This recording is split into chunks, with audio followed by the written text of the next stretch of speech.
At 7:12 on the first morning, Jonah Mercer owned a building. A woman with a boning knife told him he was trespassing in it. She stood behind the old butcher counter in a red coat, cutting twine from a stack of cardboard boxes. The display case in front of her was empty, except for dust and a dead fly. Behind Jonah, weak winter light came through the market's boarded windows in narrow gold stripes. He lowered the crowbar he had used on the loading door chain. "I own this place." So did Walter. The woman set down the knife. He still knocked. 3 metal gates rattled farther down the dark aisle. People were moving behind them. Jonah had believed the building was abandoned. His entire plan, if selling a wreck could be called a plan, depended on that word. The woman reached beneath her counter and produced a clear plastic sleeve. "My lease," she said, "active through September of 2030. 2 more people emerged from the shadows holding similar papers. Jonah looked at the envelope in his hand, the one containing the deed his grandfather had left him, then at the duffel bag by his feet. Everything he owned was in that bag. Apparently everything he had inherited already belonged to someone else. "You all need to leave," he said. The woman gave him a tired, almost pitying look. "Where are you sleeping tonight, Jonah?" 18 hours earlier, he had been sitting in a funeral home conference room, trying not to smell like the city bus. He had washed in the restroom at the transit station, changed into the black shirt at the bottom of his duffel, and wiped his boots with damp paper towels. The shirt had belonged to his father, back when Rick Mercer was thinner and still bought clothes Jonah liked stealing. It pulled at Jonah's shoulders now. One cuff had a pale stripe where he had scrubbed off drywall dust. Nobody asked about the duffel. That was worse than asking. Rick sat across the oval table with his hands folded over his stomach. He wore a charcoal suit, and the expression he used with clients who had chosen the cheapest kitchen cabinets and then complained about the hinges. Beside him, Jonah's Aunt Lydia kept touching the gold cross at her throat. His cousins, Ben and Caleb, had taken the chairs nearest the coffee urn. Both men looked freshly barbered. Jonah had arrived 6 minutes late because the bus stopped for a freight train. Rick looked at the wall clock when he entered, then looked at Jonah. Nothing else, just the clock and then his son. The attorney was a narrow woman named Ms. Kell, who had known Walter Mercer for 31 years and seemed irritated that death had created more paperwork for her. She passed around copies of the will and told them which pages required signatures. Walter's house went to Rick. Rick breathed out through his nose, careful not to look pleased. The savings account and certificates of deposit went to Lydia. She made a small sound and pressed 2 fingers to her lips. The blue Chevrolet pickup went to Ben. Walter's workshop tools went to Caleb, except for 3 hand planes promised to a man Jonah did not know. "Those planes are worth something," Caleb said. Ms. Kell looked at him over her glasses. Then, Mr. Mercer was generous. Caleb cleared his throat and examined the table. Jonah listened to the distribution of furniture, watches, fishing equipment, and a walnut gun cabinet that did not include the guns. He had not expected anything. That was what he told himself whenever his heart jumped at the beginning of a new paragraph. He and Walter had barely spoken during the last year of Walter's life. Before that, they had spoken mostly while fixing things, which was not the same as talking. Walter could spend 4 hours teaching him to square a door frame and still avoid asking why Jonah had stopped coming home for dinner. Ms. Kell turned a page. "To my grandson, Jonah Ellis Mercer, I leave the property and improvements known as Mercer Public Market, located at 64 Garrison Street, together with all fixtures, existing contractual obligations, records, and responsibilities attached thereto." For a moment, no one spoke. Then Ben said, "The pigeon factory?" Caleb laughed into his coffee. Lydia murmured, "Oh, Daddy," in the embarrassed tone people used when a dead relative's mistake could no longer be corrected. Jonah stared at Ms. Kell. "The market?" "Yes." "I thought the city owned it?" "No. I thought it was condemned." "It is not condemned." Rick leaned back. "Give it time." Ms. Kell slid a separate envelope toward Jonah. It was thick, cream-colored, and had his full name written across it in Walter's square block printing. Jonah recognized the handwriting so quickly that anger moved through him before grief could. He did not open it. "What's it worth?" Caleb asked. "Caleb," Lydia said. "What?" "We're all wondering." Ms. Kell capped her pen. "I don't appraise commercial property." Rick looked at Jonah for the first time since he had entered. "It needs a roof, boiler, wiring, plumbing, and about 40 dumpsters. Other than that, it's a palace." "It has land," Ben said. "It has back taxes?" No, Ms. Kell said. Property taxes are current. That quieted them for half a second. Rick tapped Jonah's copy of the will with one finger. Insurance? Current as of last month. Utilities? Water remains connected. Gas service was suspended. Electricity is limited to the front office and security circuits. Jonah looked up. How do you know all that? It's in the estate file. No, I mean, why did he keep paying on an empty building? Ms. Kell's expression changed by less than an inch. That would have been a question for your grandfather. Rick laughed once, not because anything was funny. Good luck getting an answer now. Jonah folded his copy of the will, although there was already a folder for it. The paper buckled down the center. Afterward, the family went to Lydia's house, where aluminum trays of baked pasta and sliced ham covered the kitchen counters. Jonah went because leaving immediately would have looked dramatic, and Rick was the person who had taught him that the worst thing a man could be was dramatic. He stood near the refrigerator with a paper plate, while relatives discussed Walter in improved versions. In death, Walter had become patient, soft-spoken, and almost impossible to disappoint. Ben came up beside Jonah, holding a dinner roll stuffed with ham. You could probably get scrap money out of the market, he said. Copper, old radiators, stuff like that. Maybe. Granddad still had keys. Jonah patted the envelope in his coat pocket. Ben chewed. Dad says the roof over the west aisle is basically oatmeal. Good to know. I'm trying to help. Then you're doing great. Ben frowned, deciding whether he had been insulted. He had inherited Walter's truck, which sat outside Lydia's house with a black ribbon someone had tied to the antenna. Jonah had learned to drive in that truck. Walter kept peppermints in the ashtray and swore at anyone who put an actual cigarette there. Rick appeared before Ben finished deciding. Walk with me. Jonah followed him through the laundry room and into the attached garage. It smelled like fertilizer and fabric softener. Lydia's sedan occupied one side. On the other were 6 folding tables with their legs collapsed. Rick closed the door to the house. How long have you been carrying that bag? Jonah glanced down. It's convenient. It was at the service. So were you. Don't start. Jonah shifted the paper plate to his other hand.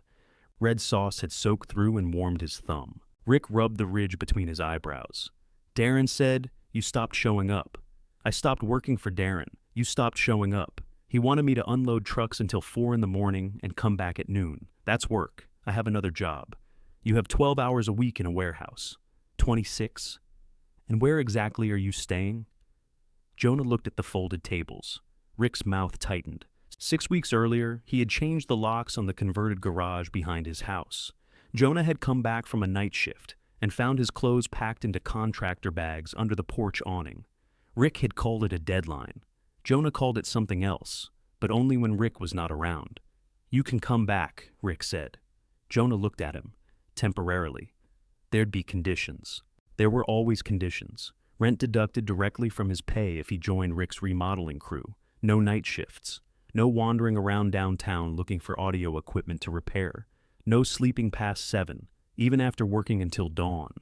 Gratitude expressed clearly and on schedule. What does this have to do with the market? Rick picked a fleck of lint from his sleeve. Sign it over to me. I'll deal with taxes, liability, demolition, whatever comes with it.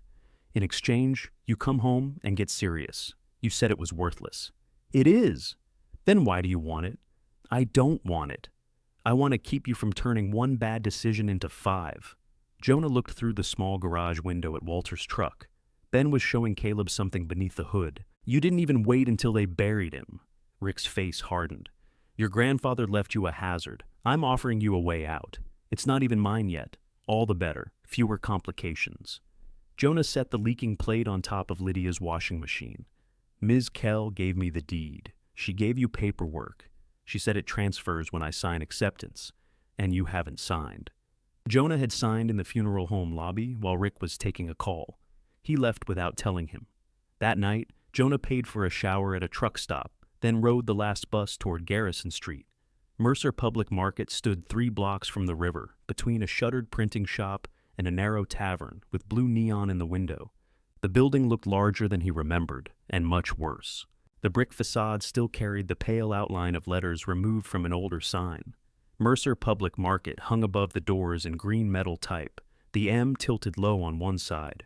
Brown paper covered the front windows from inside. Wind worried at a loose strip near the entrance, making it slap softly against the glass. Jonah tried Walter's keys. The brass key opened the office door. The office contained a steel desk, 2 chairs, a dead adding machine, and a wall calendar 14 months out of date. Somebody had circled October 19th and written Boiler Man in thick black marker. He switched on the lamp. It glowed. That small success made the room feel almost welcoming. Jonah put his duffel beneath the desk and opened Walter's envelope. Inside were 7 keys on paper tags, a business checking ledger, 3 utility statements, and a note written on yellow market stationery. Jonah, start with the people. They stayed. Walter, that was all. Jonah turned the note over, blank. He read it 3 times, each time finding it more irritating. Start with, which people, stayed where? Walter had spent his whole life using 6 words when 20 might have prevented a fight. Jonah slept sitting against the office wall with his coat over his chest. At 5, cold woke him. At 6:30, he went outside for coffee and found the chain across the loading door. He assumed Walter had left him the crowbar for a reason. Now, 4 leaseholders stood in front of him as morning entered the building around their silhouettes. The woman in the red coat introduced herself as Rosa Delgado. The tall man with silver glasses was Malcolm Price. Priya Shah wore purple rubber boots and held a flashlight like she might use it as a weapon. Calvin Brooks had a knit cap pulled low over his ears and kept glancing at the broken chain. "You cut that?" Calvin asked. "It's my chain. It was a good chain. It was locked. That is generally what chains are for." Priya covered a smile with her hand. Jonah hated that they were funny. It made being angry harder. Rosa tapped her lease against the butcher counter. "Walter said you might come." Jonah looked at her. "When?" "Last spring. He knew he was leaving me this place last spring. He knew he was sick." "That isn't what I asked." "No," Rosa said. "It isn't." Somewhere in the dark market, water dripped into a metal pan with patient, even taps.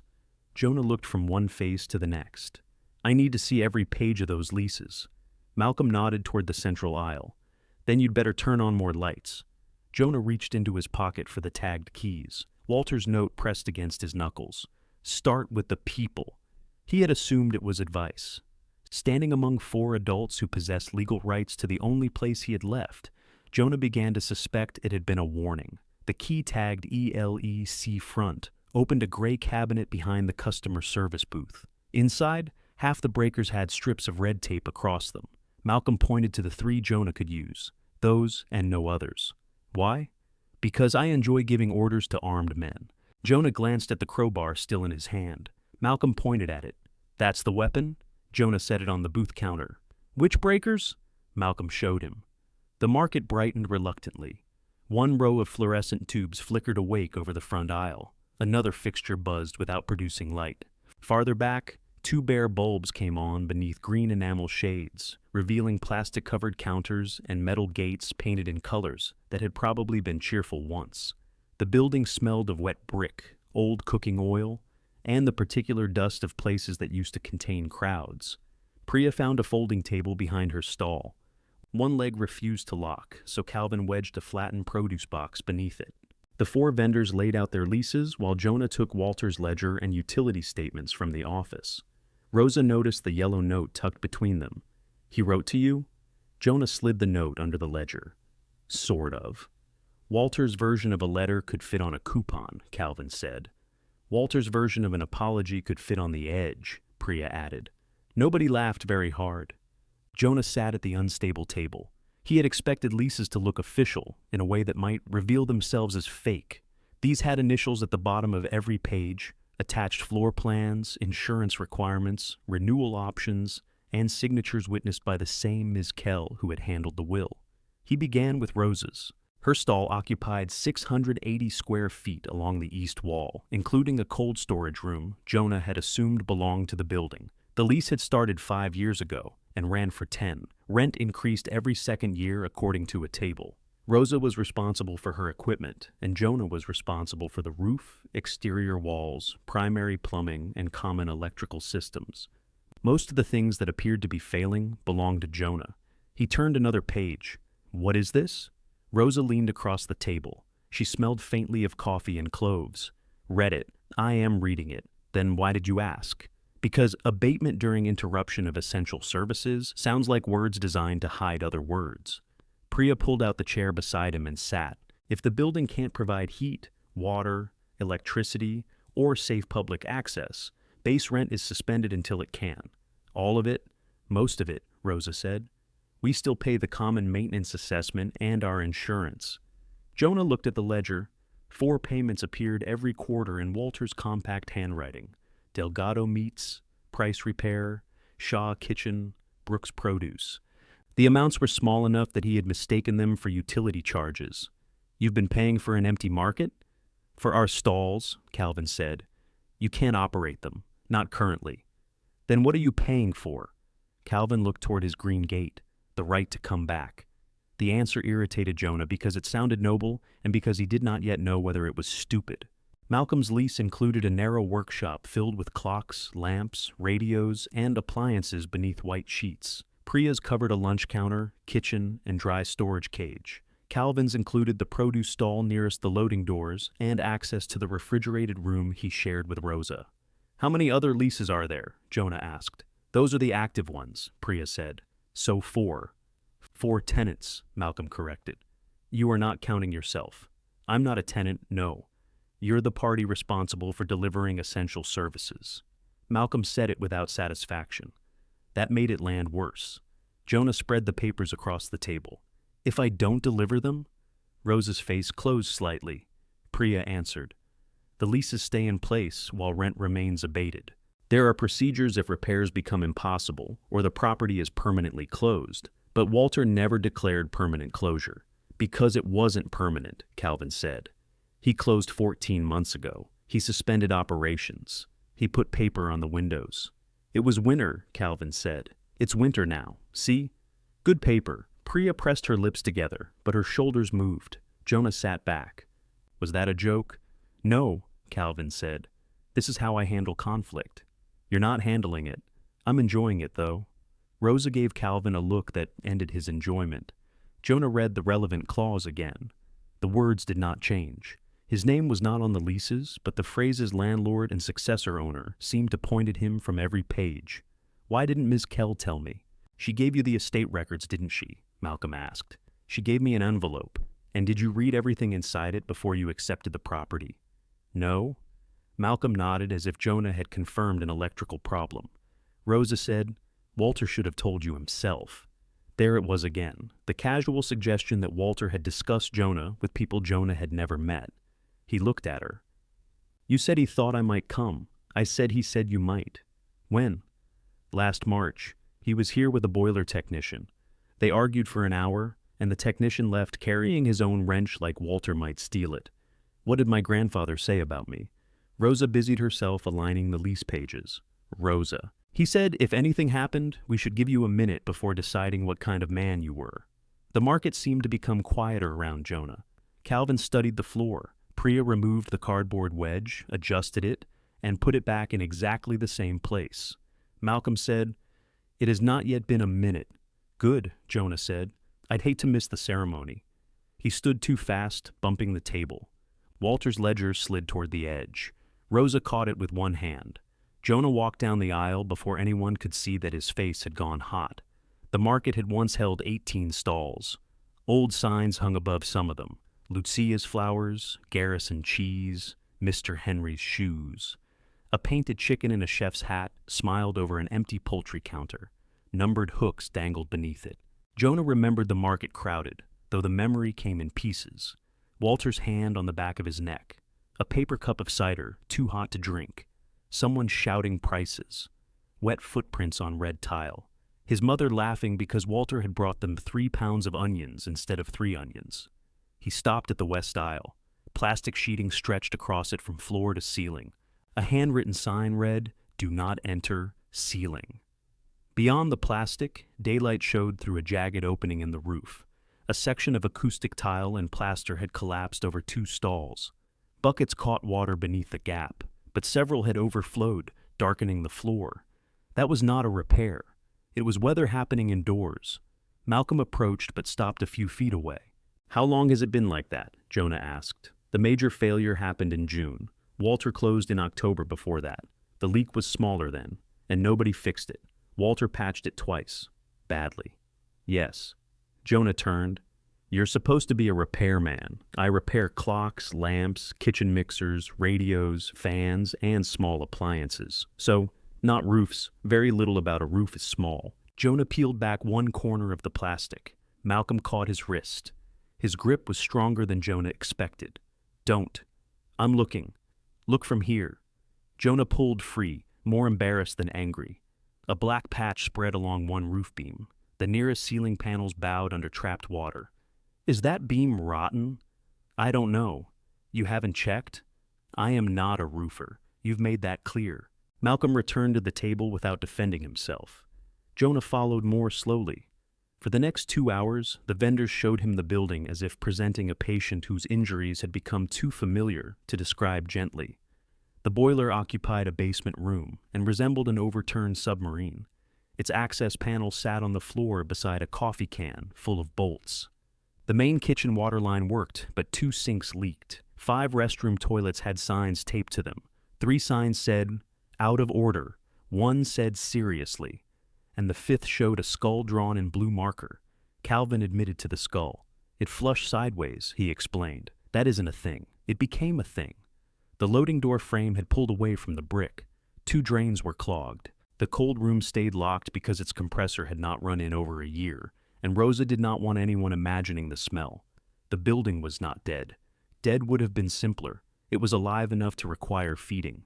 Jonah took notes on the back of an old vendor directory. Roof, boiler, electric, plumbing, doors. He ran out of room and continued over a smiling photograph of Walter cutting a ribbon at a market anniversary. At 11, Priya plugged a kettle into the outlet behind her counter. Malcolm checked the cord first. Rosa produced coffee. Calvin found 5 mugs, rejected 2, washed 3, and gave Jonah the one that said, "World's Best Aunt." "There are other mugs," Jonah said. "Not clean ones.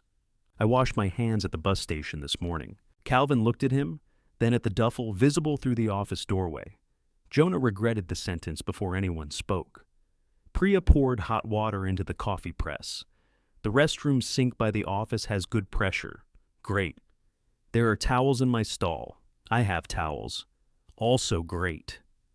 Rosa leaned against her counter. "The office isn't sleeping space. I didn't say it was." "You left your blanket in there. It's a coat. It has a zipper around 3 sides." Jonah drank the coffee. It was strong enough to make his jaw hurt. "Did my grandfather hire you to inspect my bedding?" Walter minded his business. All 4 vendors looked at one another. Calvin said, "That isn't how I'd memorialize him." Rosa ignored him. "The occupancy insurance doesn't cover anyone living here. There's no heat. The back doors don't secure properly. You can't sleep in the office." Jonah set down the ant mug. "You're standing in a building with a hole in the roof, telling me to respect the insurance." "Yes." "You don't see the contradiction?" "I see many. You are currently the loudest." Priya touched Rosa's sleeve. "Maybe we could let him finish his coffee." "I'm finished." Jonah returned to the office and stuffed the sleeping bag deeper into his duffel. He gathered the estate papers, Walter's ledger, the leases the vendors had allowed him to copy, and the yellow note. His stomach had begun to ache from coffee with nothing under it. At the door, Malcolm handed him a business card. Price repair, clocks, lamps, radios, small appliances. On the back, Malcolm had written the number of a roofing company. "They inspected in August," he said. Walter didn't accept the estimate. "How much?" "Enough that he asked if the roof could be repaired in installments." "What did they say?" "That rain does not fall in installments." Jonah put the card in his pocket. Rosa followed him outside. The cold made the market's loose sign creak above them. "You didn't answer me," she said. "About what?" "Where you're sleeping." "I have places." "That's not a place." Jonah picked up the broken chain and wound it around his forearm. Rosa took a receipt from her pocket and wrote an address on the back. "Frank Dorsey rents a room above his garage. The stairs need work. Tell him Rosa sent you." "I don't need you to arrange my life." "No. You need a roof, a boiler, electrical repairs, plumbing, secure doors, food, and somewhere to sleep. I'm only addressing the least expensive item." He almost refused the paper. Then a gust came off the river and went straight through his funeral shirt. He took it. "Why are you helping me?" Rosa zipped her red coat to her chin. "I haven't decided what kind of man you are." Her gaze dropped to the cut chain. "But your minute isn't going well." Frank Dorsey answered his phone by saying, "If this is about the Buick, I already told you. The noise is educational." Jonah stood beneath the awning of the closed printing shop, holding Rose's receipt in one hand and his phone in the other. "It's not about a Buick. Then you have the wrong number. Rosa Delgado gave it to me." There was a pause. "What did you do?" "I inherited the market. That wasn't my question." Jonah looked through the market's papered window. Rosa's red coat moved through a gap near the butcher counter. She said, "You had a room. I have stairs." She said those too. Frank gave him an address 8 blocks uphill and told him not to arrive before 2 because he had an alternator open on his workbench and did not like surprises near loose springs.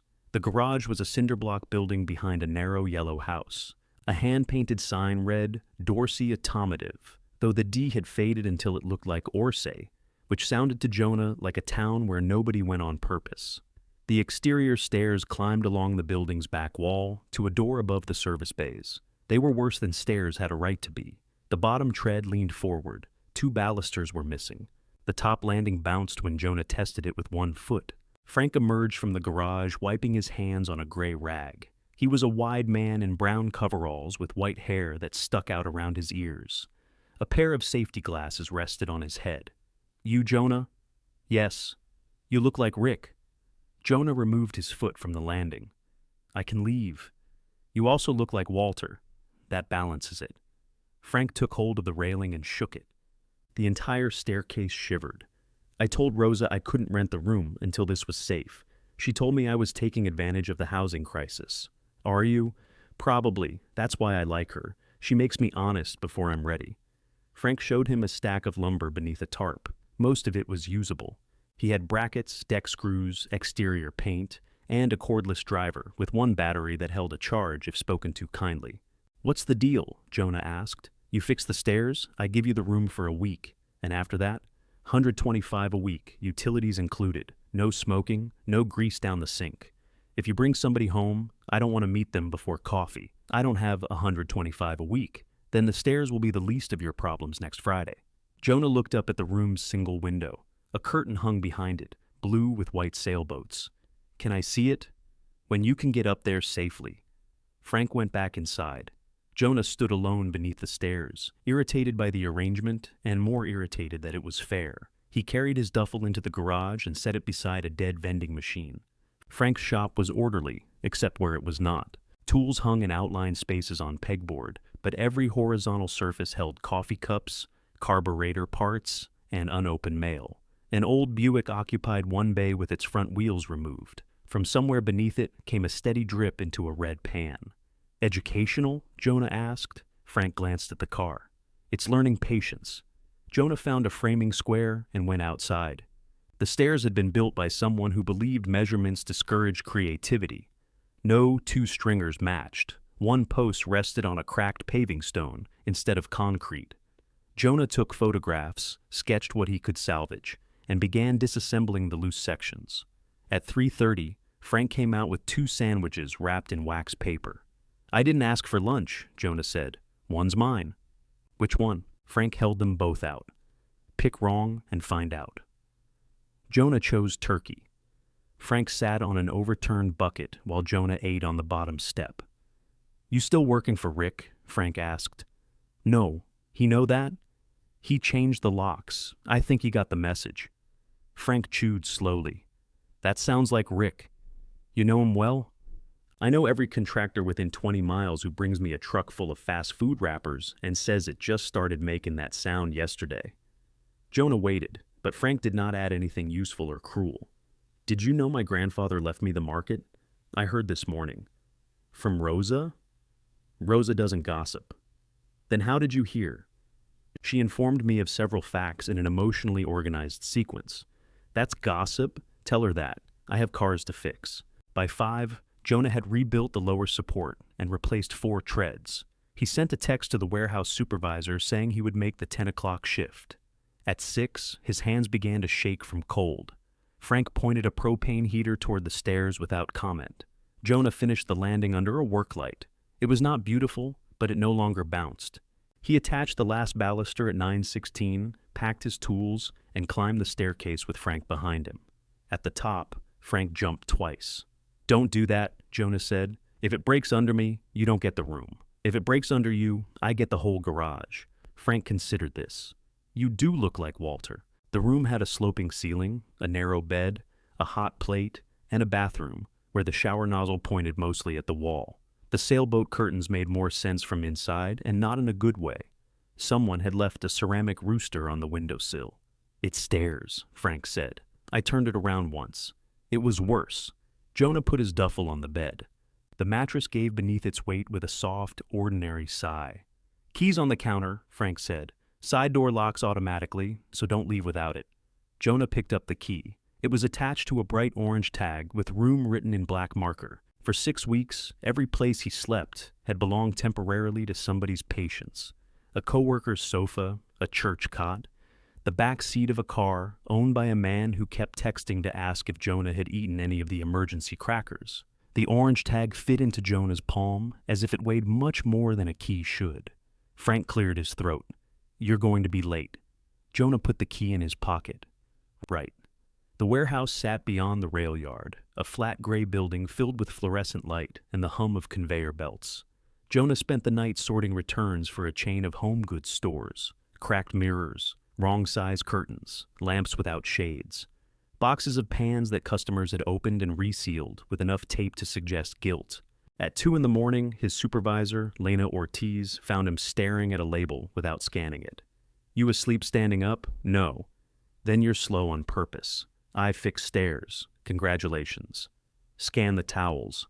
Lena was 37 and had the permanent skeptical squint of someone who expected every machine to malfunction at the least convenient moment. She picked up the box Jonah had missed and set it on his belt. "You want more hours or not?" "I do." "Then I need you conscious for the ones you have." He scanned the towels. At 4:10, during break, Jonah sat on an overturned pallet and took Walter's note from his pocket. It had acquired a crease and a small coffee stain. "Start with the people." They stayed. He turned it over again, as if exhaustion might reveal ink daylight had missed. Lena dropped into the chair beside him and opened a container of rice. "Love letter?" she asked. "My grandfather." "That is not the answer I expected. He left me a building. That sounds useful. It has tenants. That also sounds useful. They don't pay rent. Less useful. The roof leaks, the boiler's dead, and one toilet flushes sideways." Lena ate a forkful of rice. "That last one sounds made up." "I said that." "Smart woman? Man. I meant whoever told you." Jonah folded the note. "I think I need to sell it." Lena shrugged. "Then sell it." "I don't know if I can with the leases." "Then find out." "You make everything sound simple." "Most things are simple. They're just not easy, which annoys people." She returned to work before Jonah could dislike the advice properly. When his shift ended, he rode downtown with Walter's ledger against his chest inside his coat. Ms. Kell's office opened at 8:30. Jonah waited on the stairs until the receptionist arrived carrying a travel mug and an expression that said the day had already asked too much. Ms. Kell found him in the waiting room 15 minutes later. "Mr. Mercer, Jonah, you accepted the bequest." "You knew I would?" "I knew you signed the document. You gave me a building with active leases and didn't say anything. I gave you the estate records your grandfather instructed me to give you. I did not give you the building. He did. You knew I hadn't read them. I also advised everyone in that room to review all documents before signing. You said it like people say the bathrooms are down the hall." "Ms." Kell took off her glasses. Without them, she looked more tired and less narrow. "What would you like from me? Tell me what I own. Real property and fixtures, subject to existing leases and obligations. In English, you own the building. The tenants possess rights to use particular parts of it under their contracts. You are responsible for the landlord's obligations. And if I sell, the buyer becomes responsible, so I can sell? Yes." Jonah felt the first clean breath he had taken since Rosa laid down her lease. Ms. Kell continued. "Whether anyone wants to purchase it at a price you consider acceptable is another question." The breath went away. Why wouldn't they? Because a buyer interested in operating the market must repair it. A buyer interested in another use must honor the leases or negotiate their termination. Either path Costs money. Jonah gripped the ledger. How long did Walter know he was leaving it to me? Several years. He told Rosa last spring. Walter discussed the will with me, not his private conversations. Why me? Ms. Kell replaced her glasses. He was not a man who explained his decisions after making them. He's dead. You can criticize him now. I criticized him when he was alive. It was more satisfying. Jonah almost smiled. Ms. Kell noticed and did not reward it. She opened a drawer, removed a photocopy, and slid it across the desk. It was the same vendor directory Jonah had written on, except clean. Walter stood in the photograph, with one hand on a ceremonial ribbon and the other gripping Jonah's shoulder. Jonah was 14, skinny, annoyed by the sun, and holding the scissors. I thought the market was abandoned, Jonah said. The building was closed. It looks abandoned. Those are not always the same thing. He stared at the younger version of himself. Walter looked proud, though he might merely have been squinting. If I wanted the tenants out, what would I do? Ms. Kell's gaze sharpened. You would speak to them. They may agree to surrender their leases. They may ask for compensation. They may refuse. You may not lock them out, remove their property, or pretend their contracts vanished because they are inconvenient. I didn't say I would. You arrived here carrying a cut chain. Jonah looked down. A rust-colored streak crossed one cuff of his black shirt. He left with a copy of each lease, the photograph, and a headache beginning behind his right eye. Outside, Rick's remodeling truck was parked beside the curb. Rick leaned against the driver's door holding 2 coffees. He offered one to Jonah. Ms. Kell's receptionist called you? No. Then how did you know I was here? I drove past Frank Dorsey's place this morning. Your bag wasn't visible through his garage window, so I made a guess. Jonah did not take the coffee. Rick lowered it. You've been busy. So have you. I called a guy who clears commercial properties. He'll walk the market today and tell us what salvage is worth. There's no us. Rick's jaw moved once. I'm trying to keep you from drowning. You didn't notice when I didn't have a bed. I noticed. You made it clear you didn't want my terms. And now I have a building, so you're interested again. You have a liability. Rick stepped closer. You think those vendors are helping you? They're protecting themselves. Every dollar you put into that place increases the value of what they get to use. Jonah knew that.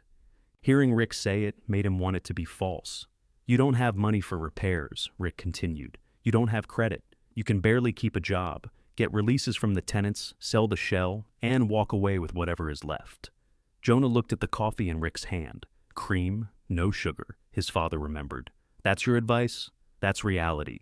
Jonah took the coffee because he was tired and because refusing something warm did not make him independent. Rick mistook the gesture for agreement. For the rest of the walk to Garrison Street, Jonah hated him for that, almost as much as he hated himself. Rick stayed half a step ahead, as if the sidewalk belonged to whichever Mercer reached it first. You should let me do the talking, he said. You weren't invited. I'm not asking their permission to enter family property. They have keys, they have contracts. That doesn't make them family. Jonah glanced at him. Good thing, you changed their locks. Rick stopped walking. The coffee in Jonah's hand suddenly seemed like evidence against him. He took another drink anyway. That's what you think happened? Rick asked. I threw you into the street for fun? No, you had conditions. You were sleeping until noon. I worked nights. You quit Darren's crew. I got a different job. You refused every reasonable. A horn sounded behind them. Rick's truck sat at the curb with its hazard lights blinking, blocking a delivery van. The driver leaned on the horn again. Rick turned and raised one finger, indicating that he would move in a moment. The driver misunderstood which finger and responded with 2. Jonah kept walking. At the market, a new chain looped through the loading door handles. It was bright silver and thick enough to secure a zoo enclosure. Calvin stood inside the doorway with a receipt. $38, he said, since the owner destroyed the previous one. Jonah looked at the chain, then at Calvin. You bought that this morning? I believe in responding to adversity. You believe I'm paying for it. Also that. Calvin handed him 2 keys. Jonah added one to Walter's ring and gave the other back.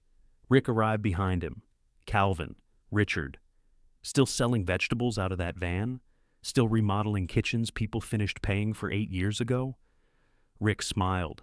Good to see you too. It was not good to see either of them, apparently. Inside, Priya was wiping her lunch counter with a spray bottle. Rosa had removed the boxes from her butcher station and was measuring the empty display case. Malcolm sat at the central table with an electric clock disassembled on a square of blue cloth. He looked up when Rick entered. No. Rick spread his hands. I haven't said anything. I'm saving time. Jonah put the estate records on the table. His father's coffee had turned bitter, but he kept holding it. I spoke to Ms. Kell. 4 pairs of eyes settled on him. She confirmed the leases are active. Malcolm returned to the clock. Expensive confirmation. I'm trying to understand my options. Rosa hooked the tape measure to the edge of the display case. Understand quickly. I have meat storage priced through April. You're operating somewhere else? All of us are, Priya said. Then why do you need this place? The question came out sharper than Jonah intended. Rick folded his arms, satisfied to let his point enter the room through somebody else. Priya set down the spray bottle. My kitchen is rented by the hour from a church on Ashland. I can use it Tuesday and Thursday nights, except when they have events. I prep there, load everything into my car, and deliver from coolers. I turn down more work than I accept, because I have nowhere to store anything. Calvin leaned against the produce stall. I buy in smaller loads because the van is my warehouse. Smaller loads cost more. The Saturday flea market charges me $50 for 6 hours, and when it rains, nobody buys lettuce. Rosa said, I share a processing room with 2 other businesses across town. My shift begins at 4 in the morning. Malcolm did not look up. I work from my apartment. That sounds manageable, Rick said. I live on the 3rd floor. Customers bring grandfather clocks. Calvin rubbed his chin. You should specialize in watches. I should specialize in customers who do not provide advice. Jonah pulled out the unstable chair. It rocked once when he sat. So, you've kept your businesses going? No, Rosa said. We have kept pieces going. How many customers? That depends on the week. What kind of money? That depends on why you're asking. Jonah looked down at the papers. Rick's presence felt like a hand between his shoulder blades. If you're all working other places, Jonah said, maybe the leases aren't helping you. Priya became very still. Jonah continued because stopping would have required admitting he knew what was happening. I could release you from them. Calvin's eyebrows rose. Release us. You wouldn't owe assessments. You wouldn't have to keep insuring equipment in a closed building. And in return, Malcolm asked, you give up the stalls. There it was. 4 plain words, laid on the table between Walter's ledger and the disassembled clock. Rick moved closer. It's a clean solution. Nobody spends years waiting on a building that may never reopen. Rosa looked at Jonah rather than Rick. You brought him here to say this? He was outside Miss Kell's office. That is not what I asked. No. But he came in with you. Jonah hated the accuracy of that. Priya twisted the spray nozzle to off. Did Ms. Kell explain a voluntary surrender works both ways? She said there could be compensation. There would be, Calvin said. Rick laughed. Compensation for what? 14 months of free rent? Calvin's humor vanished. I paid Walter every quarter. You paid maintenance. I paid what the contract required. For a stall you couldn't use. For my location, my storage, my customer address, my right to reopen. With whose money? Rick asked. His? He pointed at Jonah without looking at him. Rosa laid her tape measure on the counter. You received Walter's house yesterday, Richard. Rick's face colored. That has nothing to do with this. Correct. It has nothing to do with this building, these leases, or this conversation. I'm advising my son. Do it outside. This is family property. It belongs to Jonah. Rick turned to him. You going to let a tenant throw me out? Every possible answer felt staged for someone else's victory. Jonah stood. I need to speak to them alone. Rick's mouth opened, then closed. He gave a short nod, as if Jonah had followed instructions. Fine. Call me when you have numbers. I didn't say I was getting numbers. You said you wanted options. I said, call me, Jonah replied, though Rick had not. Calvin made a choking sound that might have been a cough. Rick looked at Jonah for a long moment. The disappointment in his face was almost familiar enough to feel safe. Don't confuse stubbornness with independence, he said. The loading door slammed behind him. Malcolm fitted a tiny brass gear into the clock and turned it with a screwdriver. No one spoke until Rick's truck engine started outside. Jonah sat again. I'm still asking. Priya's expression tightened. How much would it take? Jonah said. That's a real question. For you to repair the market? Calvin asked. To surrender the leases. Rosa picked up her tape measure. No, everybody has a number. That is something people say before offering less than the number. I don't have money to offer anything yet. Priya gave a disbelieving little laugh. Then what are we negotiating? I'm finding out what the problem costs. Malcolm set down his screwdriver. My lease has 5 years remaining. Comparable workshop rent downtown is nearly 3 times what I paid here. My equipment is installed. My business address has been this stall for 22 years. Calculate whatever number makes that disappear. You could move. I have moved, repeatedly. That is the problem. Calvin pulled a folded sheet from his jacket. It listed wholesale deliveries, flea market fees, fuel, ice, and storage charges in columns written with green ink. This is what being away from here cost me last month, he said. That's 1 month. You want me to give up the chance of returning? Don't start by explaining how lucky I am to leave. Jonah examined the figures. Calvin was not making much. He was working hard enough to make not much look complicated. Priya retrieved her phone and opened a calendar crowded with colored blocks. Blue is confirmed catering. Yellow is work I can take if I find licensed kitchen hours. Red is what I have already declined. Nearly half the month was red. You're turning down that much? Jonah asked. I cannot prepare 40 lunches on a hot plate. Jonah looked toward her dark kitchen. Stainless steel counters lined the back wall. A commercial range sat beneath a hood, large enough to shelter under. The equipment looked old, but clean. Does any of it work? The range is gas. The gas is off. The refrigerators need service. The hood worked when Walter closed. Could you operate if your stall had utilities and the rest stayed closed? Priya glanced toward Malcolm. Public access would need to be safe, Malcolm said.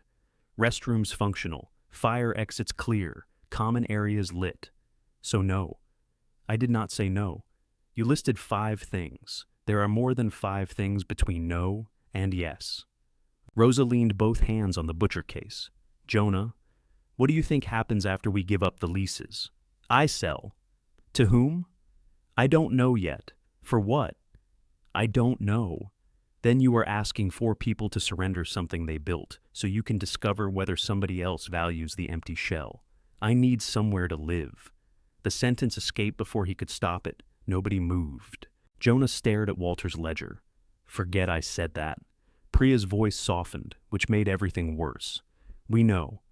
No, you know Rosa sent me to Frank. We know you carried your clothes into the office. I said forget it. Rosa came around the counter. Your emergency is real.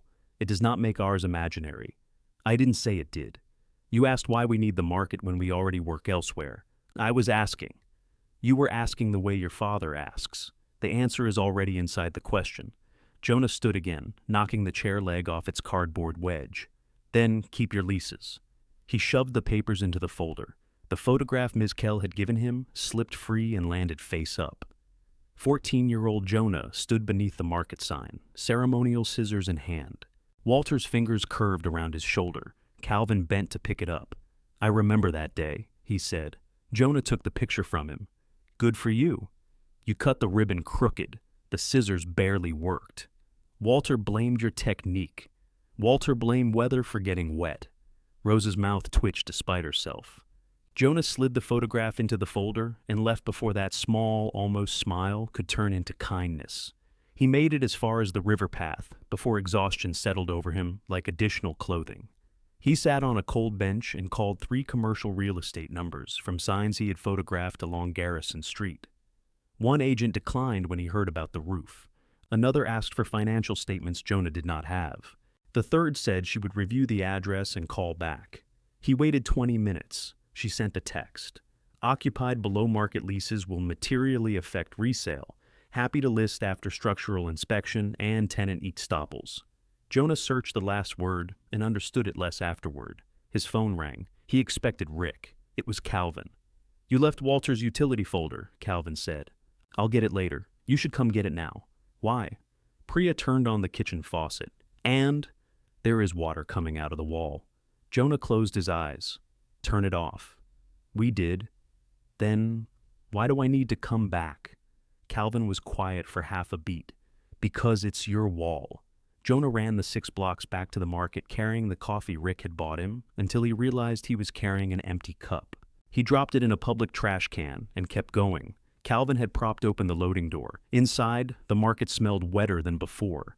Priya stood beside her kitchen entrance with both hands clamped over her mouth. Rosa held a mop. Malcolm was on his knees in front of an access panel, shining a flashlight into the wall. Water spread across the red tile in a shallow, shining fan. "You said you turned it off," Jonah said. "We turned off the faucet," Calvin replied. "The valve. We couldn't find it. It's under the sink." "It is not under the sink." Jonah pushed past them. He opened the cabinet beneath Priya's prep sink. 2 supply lines disappeared through a rough opening in the back. A brass shut-off handle lay on the cabinet floor, green with corrosion. "That would have been useful," Priya said. "Did it break when you turned the faucet?" "I turned it gently. Everybody says that after they break plumbing." Priya's eyes narrowed. "I have operated a kitchen longer than you have operated yourself." Water slapped somewhere behind the wall. Jonah lay on his stomach and reached through the opening. Cold spray hit his sleeve. "Flashlight." Malcolm passed it to him. "Not into my eyes." "You said flashlight." "At the pipe. You have inherited Walter's directions." Jonah angled his head into the cabinet. The supply line had separated at an old compression fitting. There was no usable valve where it entered the wall. "Where's the main shutoff?" "Basement," Malcolm said. "You were in the basement." "I was locating the branch valve. Did you locate it?" "Yes." "Then why is there water?" "It no longer has a handle." Jonah backed out and got to his feet. "Show me." They crossed the dark rear aisle. The plastic curtain over the roof damage lifted and fell in the draft, like something breathing. In the basement, Malcolm led him past the dead boiler to a row of pipes along the stone foundation. 3 valves wore paper tags in Walter's handwriting. Front restroom, Market East. Kitchen/Delgado. The last valve had a square metal stem without a wheel. Jonah tried it with an adjustable wrench. The stem did not move. "Don't snap it," Malcolm said. "I know." Walter snapped the west restroom valve. "I said I know." Jonah changed his grip and eased the stem backward a fraction, then forward. Rust flaked onto his hand. After several small movements, it turned with a groan. The sound of running water stopped upstairs. Malcolm shone the flashlight on Jonah's face. "I didn't ask for that. I'm checking whether you're smiling." "I'm not. You almost were." They returned to find Rosa and Calvin pushing water toward the floor drain while Priya filled buckets. The drain accepted about half a gallon, burped, and sent some of it back. Calvin stared down at the brown water around his boots. "That seems unhealthy." "Find a plunger," Jonah said. "I sell produce. Today you sell drainage." Calvin saluted with the mop. Jonah removed the cabinet's rear panel and cut away a rectangle of swollen plaster. Priya hovered close enough to breathe on his neck. "You can stand somewhere else," he said. "This is my kitchen. The kitchen is trying to drown you, which is why I am observing." He reached into the wall and pulled out a length of split copper tubing. Priya's face changed. "That looks expensive? It's 6 inches of pipe. I have found size and price are not always related." The fitting failed. The pipe froze at some point, expanded, and cracked behind it. "Can you repair it?" "Yes." Everyone went quiet. Jonah looked over his shoulder. "Why are you all surprised?" Rosa stopped mopping. "We didn't know what you could do. You knew I could cut a chain. That was our starting point." Walter's workshop tools belonged to Caleb now, but the market office contained a battered toolbox beneath the desk. Inside were 2 pipe wrenches, a tubing cutter, sandpaper, solder, flux, and a small propane torch with no fuel. Jonah checked the shelves in the boiler room and found replacement valves in paper boxes, so old the print had faded. None matched. He wrote down the pipe diameter. "I'll need parts." Calvin leaned his mop against the counter. "I can drive. I can take the bus." "The hardware place closes in 40 minutes. The one on 9th, 11th.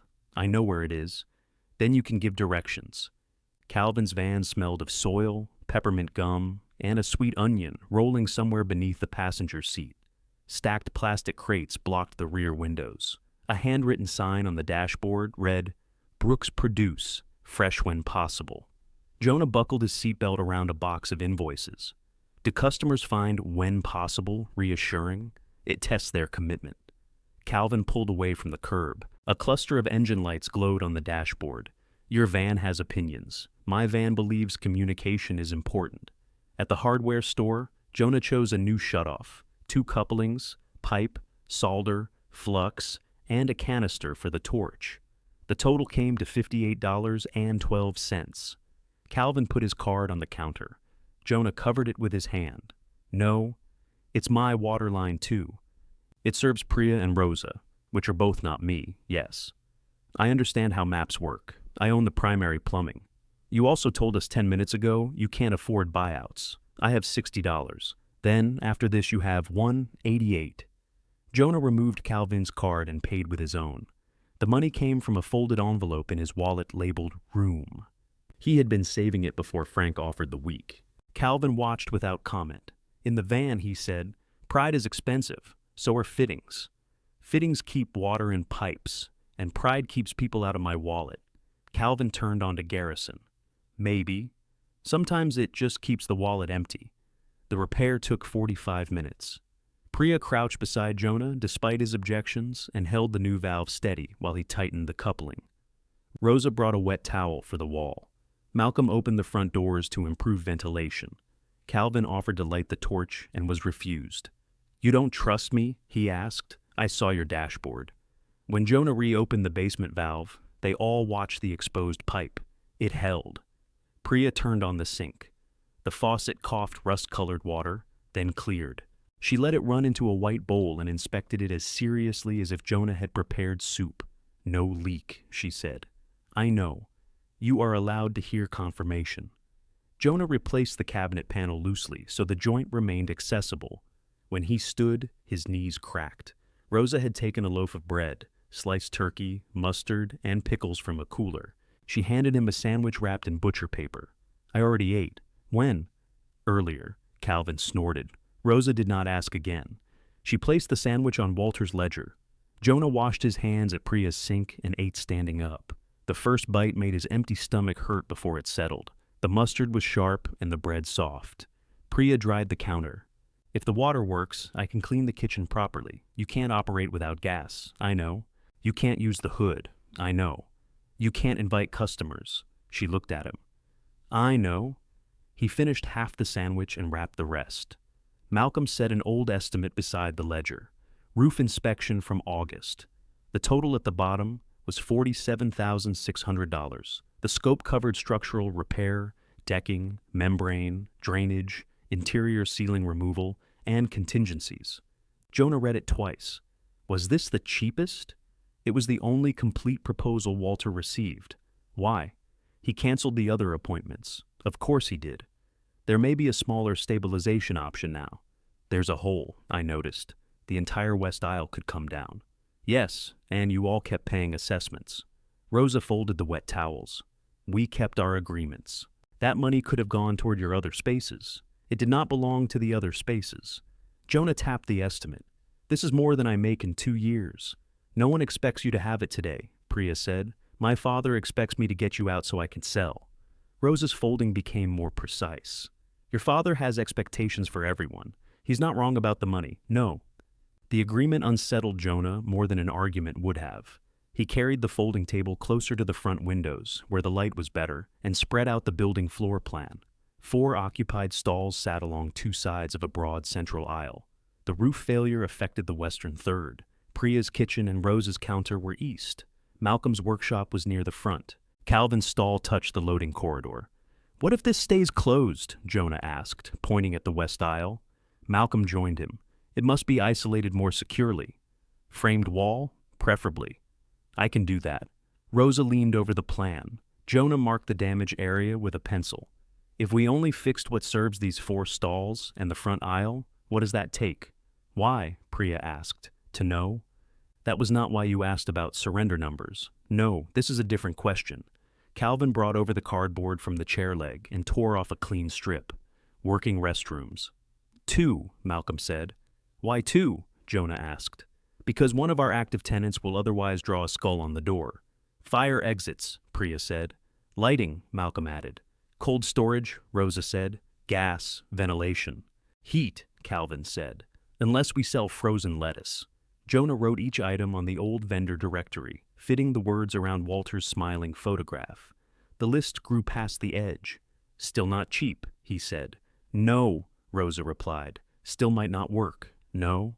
He looked at their 4 stalls. Not 18. 4.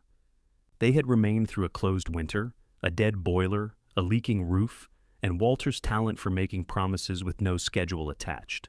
He did not understand it, but for the first time, he could see the shape of what they had stayed for.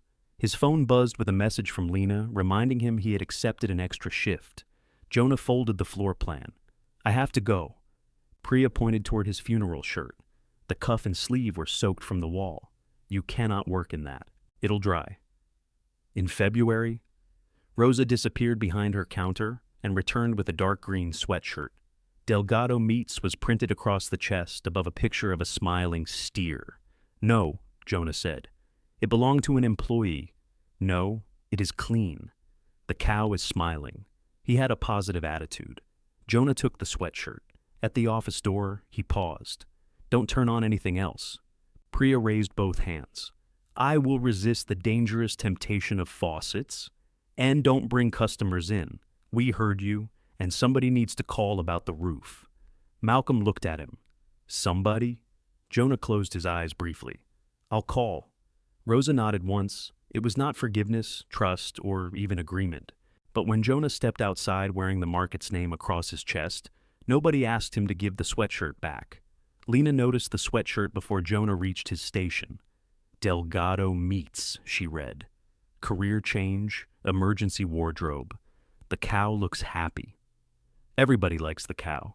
She handed him a scanner. A pallet of bath mats collapsed in aisle 9. "Go make the cow useful." By midnight, the sweatshirt smelled like wet cardboard and warehouse dust. Jonah restacked bath mats, sorted dented cookware, and spent his first break calling the number Malcolm had written on the business card. A woman answered, "Hadley Roofing. I'm calling about Mercer Public Market." The line went quiet long enough for Jonah to check the screen. "Walter calling?" she asked. "His grandson." Another pause, softer this time. "I'm sorry. I heard. Did you give him an estimate last August?" "I did. I need to know if there's a cheaper version." "There's always a cheaper version. The question is whether it's a roof." "Can you look again? You accepted the property?" "Why does everyone ask it like that?" "Because your grandfather declined $47,000 worth of necessary work, and then he called me 6 times, asking whether the necessary part had changed." "Did it?" "No." Jonah rested his head against the vending machine. "I don't have $47,000. Neither did Walter. I have $60 less than I had this morning." "Specific. Can you just come look?" The woman sighed. "Friday, 7:30. I work until 6. Then you'll be awake." She hung up before he could decide whether he had been insulted. At 4, Lena found him kneeling beside a return carton, using the back of a shipping label to calculate hours. "If I take 3 extra shifts a week," he said, "how many weeks before I make $8,000? Before or after you eat?" "Before. Too many. Helpful." She crouched beside him. "You trying to repair the building?" "I'm finding out what the first part costs." "How much is the first part?" "I don't know yet." "And you're already dividing $8,000 by your hourly wage." "It's a placeholder. It's a depressing placeholder." She peeled the shipping label off his knee. "We can give you 32 hours most weeks," she said. "Maybe more during inventory. But if you keep showing up after doing construction all day, you're going to put a chandelier in sporting goods." "I don't work sporting goods." "That will make it harder to explain." He accepted the extra shifts. Frank was awake when Jonah returned to the garage. The big service door stood open, and Frank sat on a rolling stool drinking coffee while the educational Buick idled. The engine produced a knocking sound that made Jonah wince. "What is it learning?" he asked. "Consequences." Frank nodded toward the stairs. "Paint's under the tarp." "I've finished the stairs." "You finished carpentry?" "The wood is bare. You said fix them." I assumed water resistance was covered by the word fix. "I have to meet a roofer. It's 6:30 in the morning. At 7:30. Then you have an hour to paint." Jonah stared at him. Frank drank his coffee, first coat only. The paint was dark brown and thick from cold. Jonah rolled it over the new treads while the sky lightened behind the houses. At 7:20, Frank came outside with another coffee and the ceramic rooster from the room. "What's that for?" Jonah asked. It's been judging your technique from the window. Frank set the rooster on the railing facing him. Jonah painted faster. Hadley Roofing arrived in a white truck with ladders stacked on top. Denise Hadley climbed out wearing insulated coveralls and a gray braid down her back. She shook Jonah's hand, looked at the market roofline, and said, "You look even younger from ground level." "How old did I look on the phone?" 40, divorced, bad credit. "I'm 19. 2 out of 3, none. Good. Show me the water." Malcolm had already opened the market. He and Denise greeted each other with the mutual suspicion of people who had disagreed professionally before. "You told Walter to patch the drain side," Malcolm said. "I told Walter to stop patching and replace the drain side. You said the temporary membrane could last a winter. I also said, which winter?" They climbed to the roof through a service hatch near the boiler chimney. Jonah followed, carrying a flashlight and trying not to reveal that heights bothered him when there was no wall nearby. The roof was flat, except for places where it had become gently geographical. Water sat in broad silver pools. Old repair seams crossed the black membrane like scars. Along the west aisle, decking sagged around the opening beneath a blue tarp weighted with bricks. Denise hooked a safety line and approached the damaged section. "Stay there," she told Jonah. "I need to see. You need to remain above your building, not become part of its interior." She tested the roof with a probe, crouched near the drain, and took photographs. "Can I isolate this section?" Jonah asked. "Keep the west aisle closed and operate the front and east side? You can isolate the public below. Water does not respect floor plans, so no. So you stabilize the failure and stop water moving into the rest of the deck. Then you plan the full repair. Stabilizing is not the same as finishing." "How much?" "I have to price it. Guess?" "I don't guess from roofs." "Estimate from the roof." Denise studied him. Then the market sign visible beyond the parapet. 8 to 12 for stabilization, depending on decking. More if I find rot beyond the opening. Jonah crouched near the hatch because standing suddenly required too much concentration. "I can't pay that," I gathered. "Can I do any of it?" "You can build an interior barrier, remove undamaged equipment from the risk area, clear drains once I tell you where it's safe, and stop using bricks on tarps. You cannot walk around cutting rotten decking because you know how to frame stairs." "How do you know about the stairs?" Frank Dorsey called me at 6:50 and described them in excessive detail. Malcolm looked almost pleased. Denise stood. "Walter kept trying to divide one problem into pieces small enough that somebody would do them as a favor. Don't do that. Decide what you can complete, price it honestly, and leave the rest closed." On the ground, she promised a written scope by Monday. Priya arrived carrying 2 insulated bags. Rosa came through the loading door behind her, followed by Calvin with a crate of bruised apples he claimed had volunteered for cider. Jonah spread the floor plan on the central table. "The roof can be stabilized," he said, "not repaired. Stabilized." "How much?" Rosa asked. 8 to 12. Calvin set down the apples. 100, 1,000. Apples will not cover it. The west side has to stay closed. We build a proper barrier here. Jonah drew a line across the floor plan. We clear the front aisle and east side. Repair 2 restrooms, basic lighting, secure exits, plumbing, heat, gas, hood inspection, cold room. The list sounded less possible when spoken aloud. Priya unpacked containers of rice, roasted vegetables, and chicken onto her counter. "You left out floors. Floors are ugly, not unusable. Some tiles are loose. Then we replace those tiles. Ceiling? Only what's unsafe." "Paint?" Calvin asked. "No." Calvin looked wounded. "People enjoy paint. People can enjoy it later." Malcolm adjusted his glasses. "What exactly are you proposing?" Jonah had spent most of the night avoiding that question because it sounded too much like an intention. 1 aisle at a time, 4 stalls. We reopen what we can actually serve. "And the roof money?" Rosa asked. "I work at the warehouse and construction." "For Rick?" "No." "Then where?" "I'll find weekend jobs." Calvin picked up an apple and pressed his thumb into a bruise. "At that rate, the roof will be stabilized shortly before it becomes historical. You know, produce suppliers. Malcolm knows electrical. Priya knows kitchen requirements. Rosa knows cold storage." Rosa's eyes narrowed. "You want us to finance your building. I want to know what you can contribute. We already contribute. The assessments don't cover repairs. They were not meant to." "I know. Do you?" Jonah opened Walter's ledger to the most recent quarter. 4 small payments sat above a column of larger withdrawals. Insurance, taxes, electricity, patch materials, boiler service that had not revived the boiler. I'm not asking you to pay for the roof. I'm asking if you want back badly enough to help build the path. Silence held around the table. Priya removed the lid from the chicken. Steam rose into the cold air. What does help mean? She asked. I don't know yet. Rosa exhaled through her nose. Jonah held up a hand. No, that's fair. I'll price the repairs. All of them. I'll separate what belongs to me under the leases from what belongs to your businesses. Labor, materials, equipment, inspections. We put it in writing. Walter put things in writing, Malcolm said. Then he changed them with handshakes, Priya added. Or favors, Rosa said. Or guilt, Calvin said.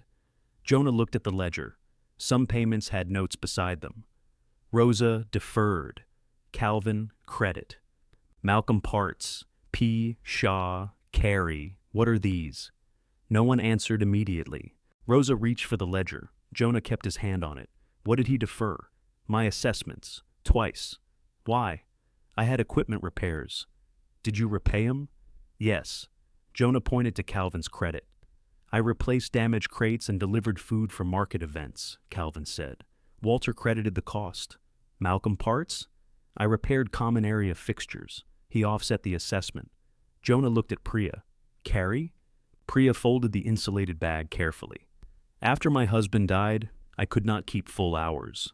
Walter covered the difference between what I paid and what the market needed. For how long? 7 months. The handwritten entries seemed to multiply under Jonah's gaze. Walter had refused to lend him $1,800 for a community college audio program. He had sat at the kitchen table, arms crossed, and said a man valued things more when he earned them himself. Jonah closed the ledger. He had money for this. Rosa understood before the others did. Not much, she said. He had more than he gave me.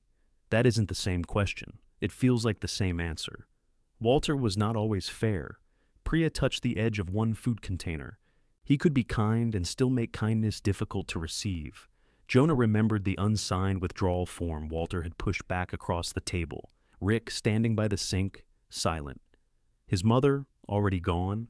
$1,800 might as well have been $18,000 then. Why did you stay loyal to him? Calvin rotated the bruised apple in his hand. Who said loyalty? You paid for 14 months. We stayed for the market, Rosa said. He was the market. No, he owned it. The distinction landed harder than Jonah expected. Rosa placed a plate near him. Rice, vegetables, chicken. Eat before you decide every good thing Walter did was against you. I'm not hungry. That has never stopped you. Jonah looked at her. You barely know me. I knew your mother. The room shifted. He had not heard her name spoken, but it seemed present anyway, somewhere between Rosa and the ledger. How? Rosa pulled out the unstable chair, reset the cardboard beneath its leg, and sat. Eat, she said, then ask better. Jonah picked up the plastic fork. Rosa waited until he had swallowed 2 bites before speaking. Your mother worked here. He looked at her over the plate. She helped my grandfather sometimes. She ran the office for almost 3 years. She never said that. She did not enjoy discussing those years. The chicken was warm and seasoned with lemon. Jonah chewed because stopping would reveal too much attention. Rosa rested her forearms on the table. Claire handled invoices, stall applications, payroll, events. Most of the signs you see in the front aisle were painted by her. Jonah glanced toward the old hanging boards. His mother had drawn on every scrap of paper near a telephone, flowers curling around grocery lists, faces in the margins of bills. Once, on a shutoff notice, she had turned the utility company's red stamp into a dragon. She wanted to manage the market, Rosa continued. Walter told everyone she would, but she didn't. No, she accepted a job with a hotel group in Columbus. Jonah remembered Columbus as a word that caused arguments through walls. His mother had kept a road map in the kitchen drawer with the route highlighted. They never went. She wanted to move, he said. Yes. My father said the job fell through. It did not fall through. Walter convinced her taking it meant abandoning the family. Jonah set down the fork. Calvin busied himself lining apples in a row. Priya wiped a clean counter. Malcolm stared at the small clock in his hands, although he had stopped working on it. How would you know? Claire told me. And she stayed because my grandfather asked? He did not ask in a way that felt like asking. That sounded like Walter. It also sounded like Rick. The recognition made Jonah defensive on behalf of nobody. She was an adult. Yes. She could have gone. Yes. Rosa's agreement left him with nowhere to place the anger. She married my father, also as an adult. So what? Walter ruined her life? I did not say that. You're telling me he trapped her here. I am telling you she wanted something. Walter was afraid of losing her, and he made his fear sound like duty. Claire stayed. Later, she resented him for having the power she gave him. Jonah pushed the food around his plate. Rosa's voice softened. People can hurt you without making every decision for you. He looked up. Did she resent me? Priya turned away sharply. Rosa did not. No. You answered fast. Because there is no complicated version. You said she wanted to leave. She wanted to leave before you were born. Afterwards, she wanted other things too. Human beings are inconvenient that way. Jonah's throat tightened. He took another bite and had to drink water before he could swallow it. Why did she stop working here? She and Walter fought. He accused her of treating the market like a stepping stone. She accused him of treating it like a fence. That sounds rehearsed. I was behind the butcher counter. They were loud. Did my father know? Rick knew she wanted the job. That isn't what I asked. Rosa folded her hands. I don't know what they said to each other in private. It was the first answer she had given him that did not carry more than its words. Jonah finished the food slowly. Nobody rescued him from the silence. He appreciated that only after he noticed it.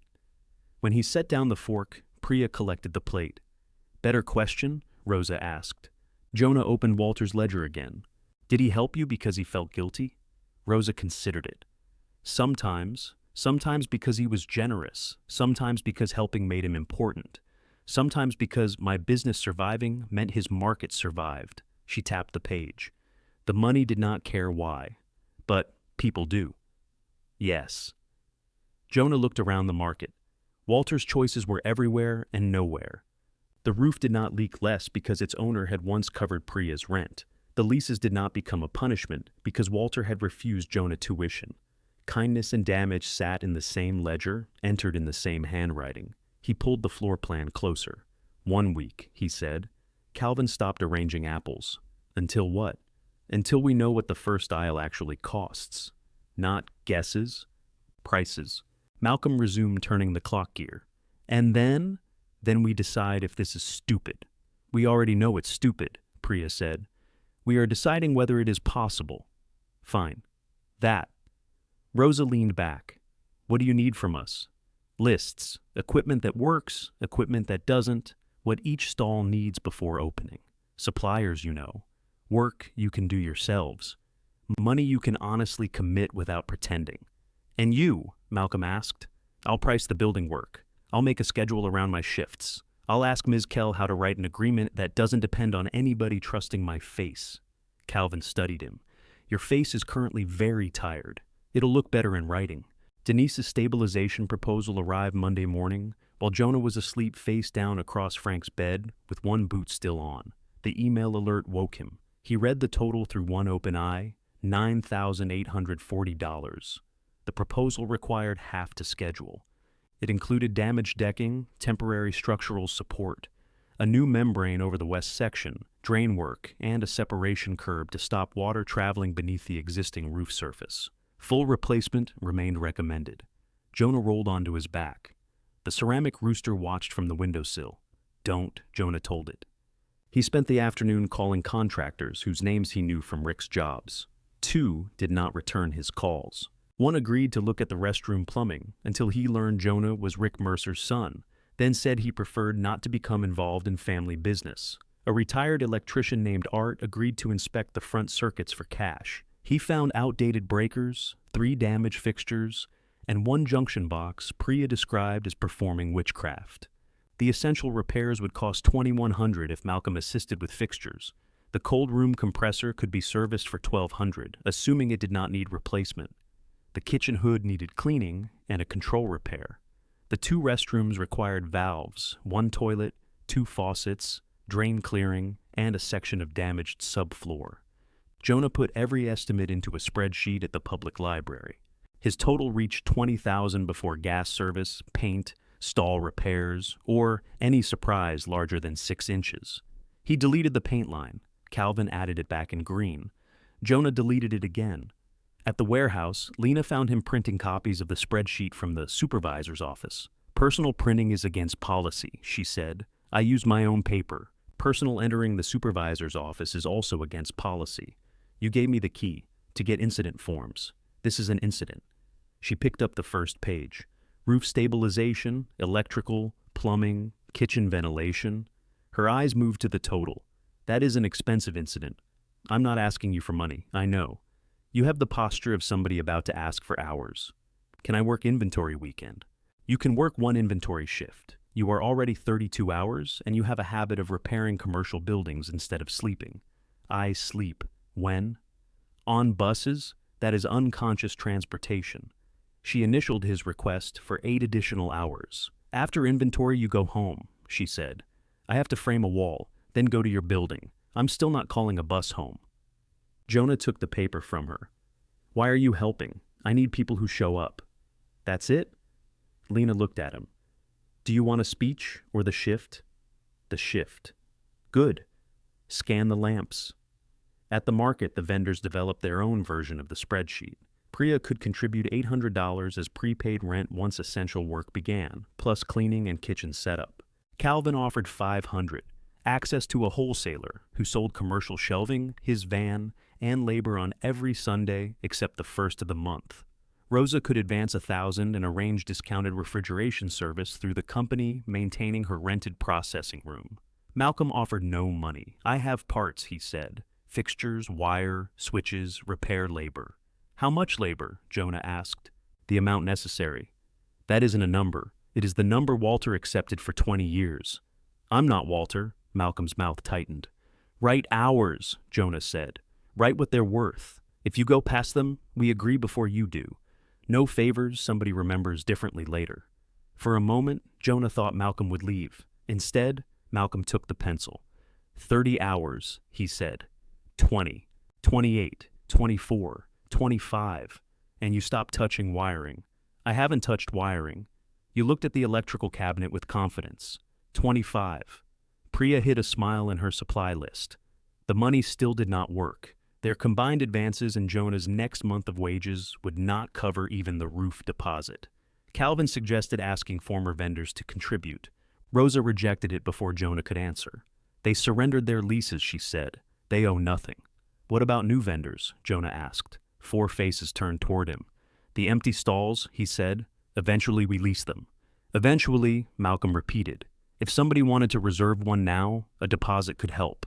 Priya frowned. "Reserve what? A stall beneath a roof we cannot repair without their deposit?" "We would be honest about the condition. Hope can still be dishonest when you put a price on it," she said. Jonah wrote, "New tenants," at the bottom of the page, but drew a box around it rather than adding a number. He took the estimates to Miss Kell. She helped him turn their proposed contributions into a 3-page restoration agreement. It did not alter the leases. It specified that advances would be credited against future rent only after reopening, that tenant labor was voluntary and valued, and that Jonah remained responsible for common building obligations. "No personal guarantees you cannot meet," Ms. Kell said. "What does that leave?" "Honest limits." On Friday, they gathered around the folding table. Jonah gave everyone a copy. Rosa read every line. Priya made 2 corrections. Calvin asked if his van could be described as transportation rather than a material contribution because the van had self-esteem. Malcolm ignored him and changed electrical assistance to non-structural fixture work. They signed. The agreement did not produce enough money. It did not fix the roof. It did not guarantee the market would reopen. It did something Walter's promises had failed to do. It told each person exactly what would happen if they could not finish. Jonah set down the pen. "All right," he said. "First wall goes up Sunday." Rosa turned to Malcolm. "What kind of man is he?" Malcolm studied Jonah over his glasses. "Undetermined," he said, "but he is improving in writing." Sunday arrived with freezing rain, and Calvin's van carrying enough borrowed tools to alarm a police officer. He backed through the loading entrance while Jonah guided him around the new chain. "Left," Jonah called. Calvin turned right. "Your other left." You should label them. The building's left. The building is facing the opposite direction. The van stopped 6 inches from Rosa's counter. Calvin leaned out the window. Perfect. Rosa looked at the gap. You could not fit a sandwich there. I could fit half. Frank arrived in the educational Buick with a circular saw in the trunk and a box of exterior screws Jonah had not requested. Priya brought coffee, breakfast potatoes, and 4 copies of the signed agreement in plastic sleeves.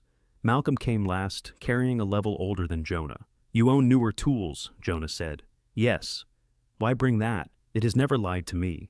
They framed the barrier across the west aisle with lumber Jonah had bought, using his warehouse pay, and a contractor discount Frank claimed through an arrangement he described as none of the cashier's concern. The wall ran from the flower stall to an interior brick column, sealing off the collapsed ceiling and everything beneath it. Jonah measured each stud. Frank cut. Calvin carried lumber and offered opinions about paint. Rosa removed salvageable equipment from the closed section.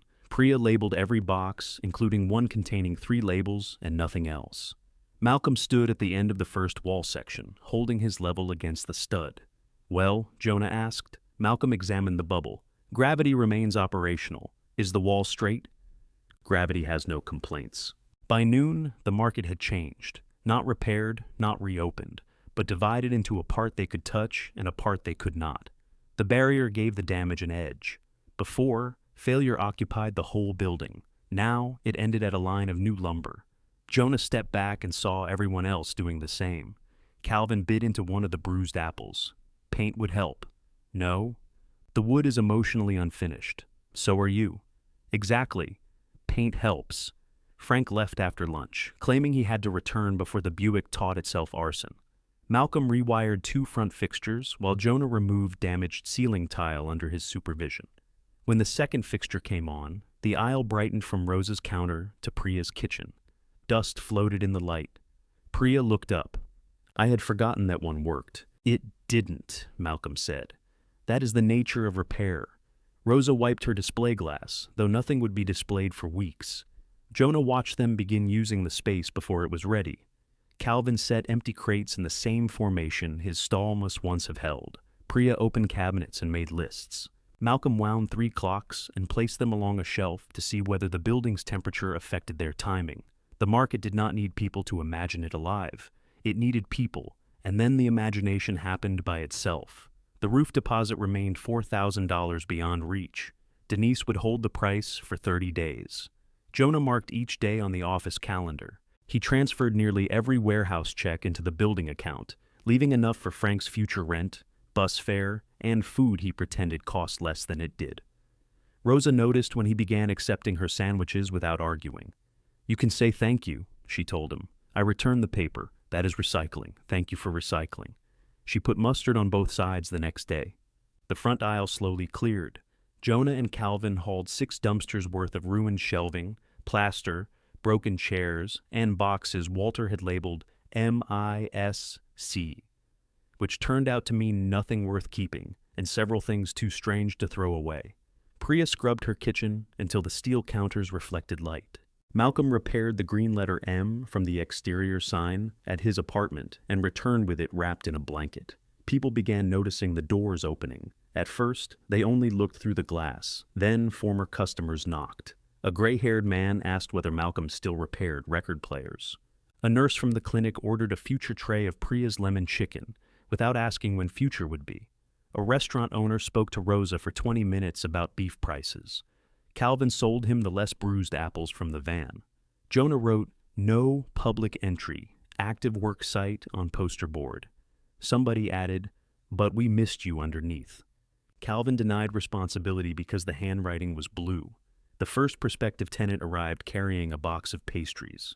Tessa Ward was 34, wore a yellow raincoat, and ran a bakery from a rented commissary kitchen near the highway. She had heard from Priya's restaurant owner customer that the market might reopen. Her pastries were laminated, glazed, and arranged with an attention that made Jonah ashamed of the granola bar in his pocket. "I'm looking for a retail counter," she said. "Not a full kitchen. Morning pickup, coffee, maybe bread subscriptions." Jonah showed her the old cheese stall beside Priya's kitchen. It had a tiled counter, front plumbing, and a pass-through window that Walter had sealed years ago. Tessa touched the tiles. This could work. It needs repairs. So does everything affordable. She asked direct questions about timing, utilities, customer access, rent, and deposit. Jonah answered most honestly and the rest cautiously. He said the market planned to stabilize the roof and restore essential services. He did not say the deposit had not been funded. What about kitchen access? Tessa asked. There's a commercial kitchen next door. Priya was delivering catering that afternoon. Her gate was down. Shared, potentially. Is that included? We'd have to work out hours. Tessa studied him. With you or the kitchen tenant? Both. She nodded, apparently satisfied by an answer Jonah had not earned. Marcus Hale came 2 days later. He sold smoked fish, chowder, and prepared seafood at regional festivals. He wanted the former poultry counter near Rose's cold room. His equipment list required refrigeration, floor drainage, and shared cold storage. We already have the infrastructure, Jonah said. Operational, being serviced. Storage included in rent, allocated by use.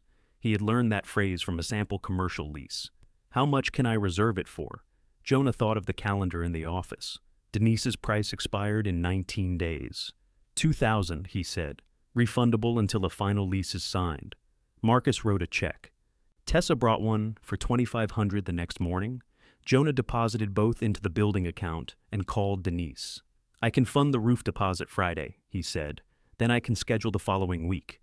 The relief was physical. It moved through his shoulders and down his back. For the first time, the spreadsheet appeared to be a plan rather than an inventory of failure.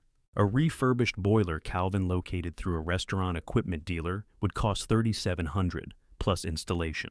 With the tenant advances moved temporarily toward the roof, Jonah could use the original vendor contributions and his next checks to reserve it before someone else bought it. He printed revised numbers at the library. At the market, he placed the spreadsheet on the central table. We have the roof deposit. Calvin whistled. How? Rosa asked. New tenant reservations. Priya looked up from her supply catalog. What reservations? Tessa Ward for the cheese stall. Marcus Hale for poultry. Rosa's face changed first. What does Marcus sell? Prepared seafood. And where does he store it? He'd need part of the cold room. My cold room. Shared cold storage. Shared by Calvin and me under our leases. It has capacity. You do not know its capacity. I measured it. You measured the room, not my racks, product rotation, health separation, or deliveries. Priya crossed her arms. What did you promise Tessa? A retail stall. Kitchen hours? I said we'd work them out. With whom? You? No, you said both, perhaps. You spoke for both. She hasn't signed a lease. You took money, refundable deposits. Malcolm removed his glasses and polished them on a handkerchief. The gesture frightened Jonah more than anger would have. The agreement requires consultation before changes affecting tenant operations, he said. This doesn't change your operations. It changes theirs. I'm trying to get the roof fixed. Priya stepped closer to the table. You are treating the stalls as empty boxes. This kitchen is not empty because I am not standing in it every hour. I know that. You offered access to my equipment before asking me. I offered the possibility. For money. Jonah heard Rick in the next sentence before he said it and could not stop himself. Your lease gives you a kitchen, not the right to control the whole market. Priya flinched. The room went still. Jonah wanted the words back because they were not entirely wrong, and that made them worse. Rosa pulled the spreadsheet toward her. How much? 4,500. You need it for the roof? Yes. And the boiler money? Still there if the roof deposit comes from this. No, Priya said. Jonah turned to her. If I return the deposits, we lose the roof schedule. You accepted money based on my cooperation without asking. I can write limits into the leases. You do not understand. Priya's voice shook, but she kept it low. Walter did this with favors. He would promise my kitchen to someone for an event, then tell me afterward because he had already said yes and saying no would embarrass him. He made my refusal look selfish. This isn't a favor. No. You charged a deposit. Malcolm replaced his glasses. Which is worse? Calvin leaned against his stall, all humor gone. Jonah looked at the signatures on the 3-page agreement. His own sat at the bottom, dark and slightly slanted. Honest limits, Ms. Kell had called them. We need money, he said. Rosa nodded. We do. The roof does not care how I got it. No, she said, but we do. He left the market before he made himself smaller by arguing. Tessa answered on the second ring. Jonah explained that he had discussed shared kitchen access before receiving the existing tenant's consent. He expected anger. Instead, she was quiet. So, the stall itself is still available? She asked. Possibly. I can't promise the kitchen. Then I need to reconsider. I'll return the deposit. I didn't ask for that. I know. Marcus was less patient. You said cold storage was allocated. I said it would be. I wasn't authorized to allocate the existing room. You own the building. I don't own their lease space. Marcus exhaled sharply. When you figure out what you're selling, call me. Jonah returned both deposits that afternoon. The building account fell below the roof deposit. The refurbished boiler sold to a diner in Pennsylvania before Jonah could reserve it. Denise gave his place in the schedule to another job. When he returned to the market, the signed agreement was still on the table.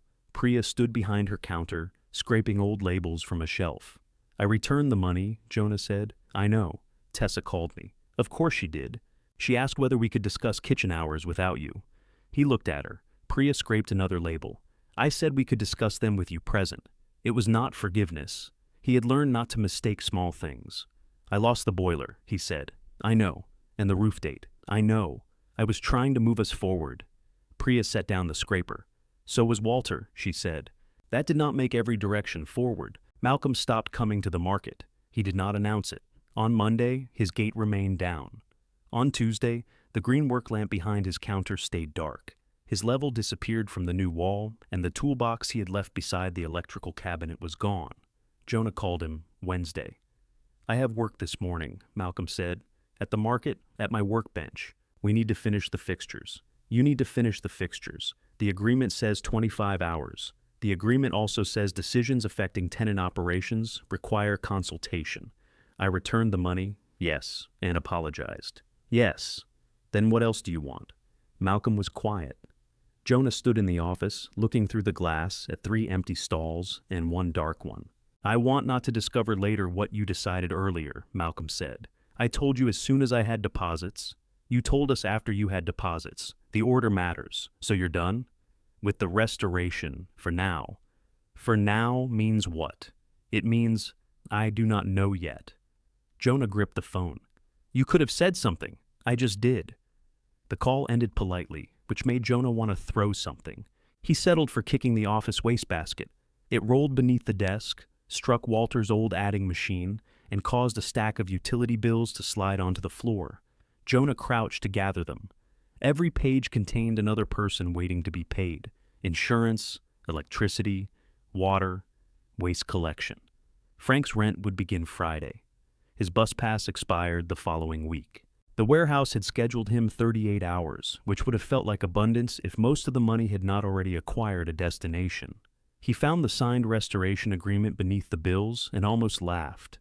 3 pages of honest limits, violated in less than 2 weeks. Rosa knocked on the office glass with 1 knuckle. We are leaving, she said. Okay. Priya put food in the refrigerator.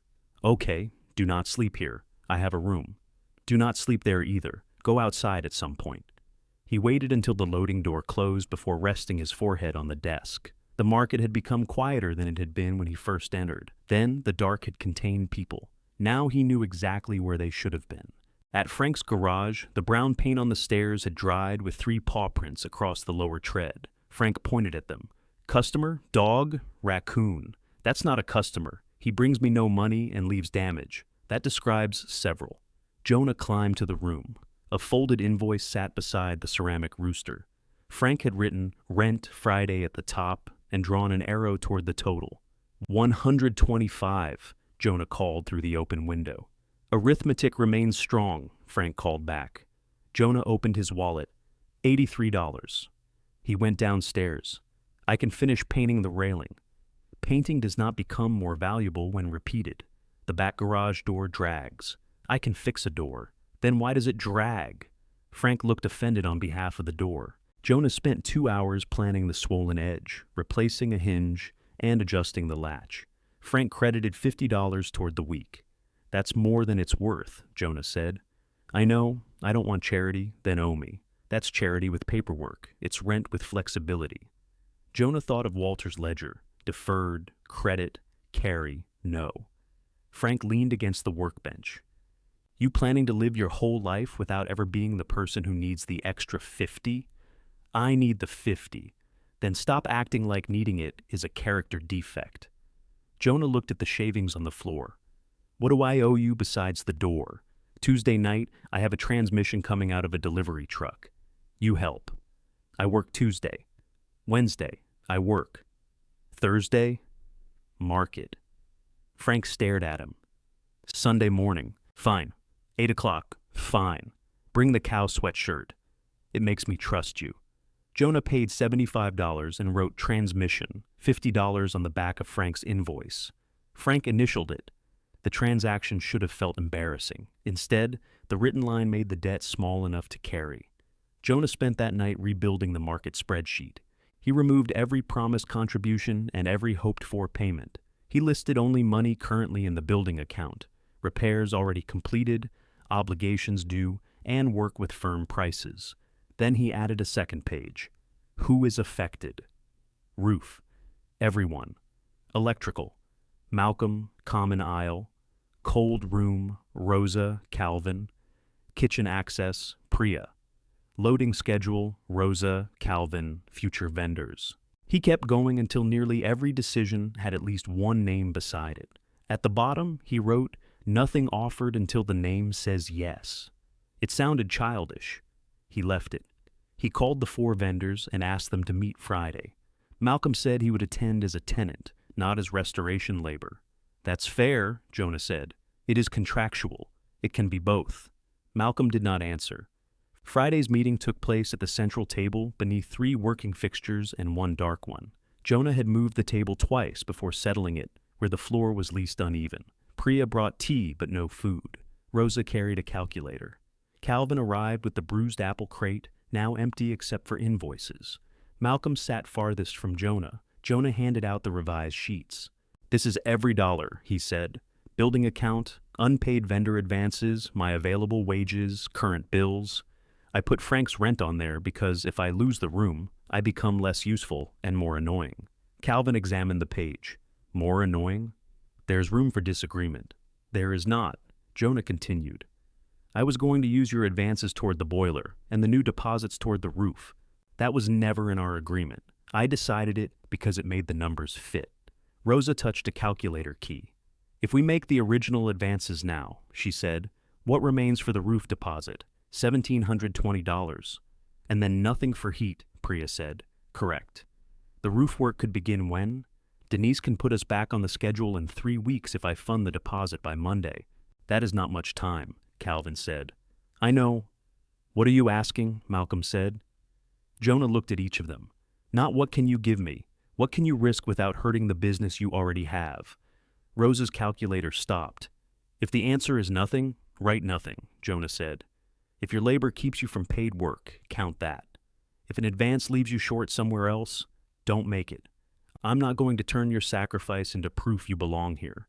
Priya studied the account balance. My original offer was $800. Yes, I can advance $600 now. The other $200 is for cooler rental through next month. Jonah changed the number. Rosa said, 1,000 still. Are you sure? No. But yes. Calvin looked at his invoices. 300 cash, not 5. I can give you Sundays and transport, but the van needs brakes before it needs generosity. 300. Malcolm said nothing. Their advances left Jonah $2,120 short because Priya and Calvin had reduced their amounts. Jonah turned the page. I can cover $800 after rent and bus fare. That leaves $1,320. Food? Rosa asked. It's impersonal. I do not see food. I eat. Put food. It's not a building expense. It is if the owner falls through the roof. Jonah added $40 a week under personal reserve. The gap became larger. Calvin cleared his throat. I may have located a boiler. Everyone looked at him. Restaurant closing in Mill Haven. Owner has a refurbished commercial unit he installed 2 years ago. Building sold. New tenant wants it removed. How much? Jonah asked. $2,400 if we remove it. Same model family as Walter's, smaller output but sufficient for the front and east zones, according to the equipment man. According to an actual equipment man? Calvin looked hurt. I have many men. Could he hold it? 500 deposit. 2 weeks. Jonah rubbed both hands over his face. The roof gap, the boiler deposit, installation, removal. Every solution arrived carrying another invoice. Priya said, Tessa still wants the stall. He looked at her. We discussed kitchen hours. She needs Tuesday and Thursday mornings, neither conflicts with my catering schedule. We could share utility costs by use. You don't have to agree because we need money. I am not. I agree because her pastry is excellent and she labels her containers. Would she reconsider a deposit? A smaller one, 500, held separately until final lease terms. Malcolm spoke before Jonah could. Any proposed lease must state repair responsibilities, shared use limits, utility allocation, access hours, and what happens if the market fails to open by a set date. Jonah looked at him. You want to write it? No. Review it? Possibly. That sounds like restoration labor. It is tenant self-defense. Does it come out of the 25 hours? Malcolm's mouth moved at one corner. No. Marcus did not return Jonah's first call. He returned the second after Rosa agreed she could allocate one locked cold room section if Marcus purchased his own shelving and followed her sanitation schedule. He would not advance $2,000 again. He would risk $700, refundable if roof stabilization did not begin by the deadline. The remaining roof gap fell to a number Jonah could understand as shifts, not years. He called Lena. 1 inventory night and both Sunday returns shifts, she said. That is all. I'll take them. You sound terrible. I'm eating. That was not my criticism.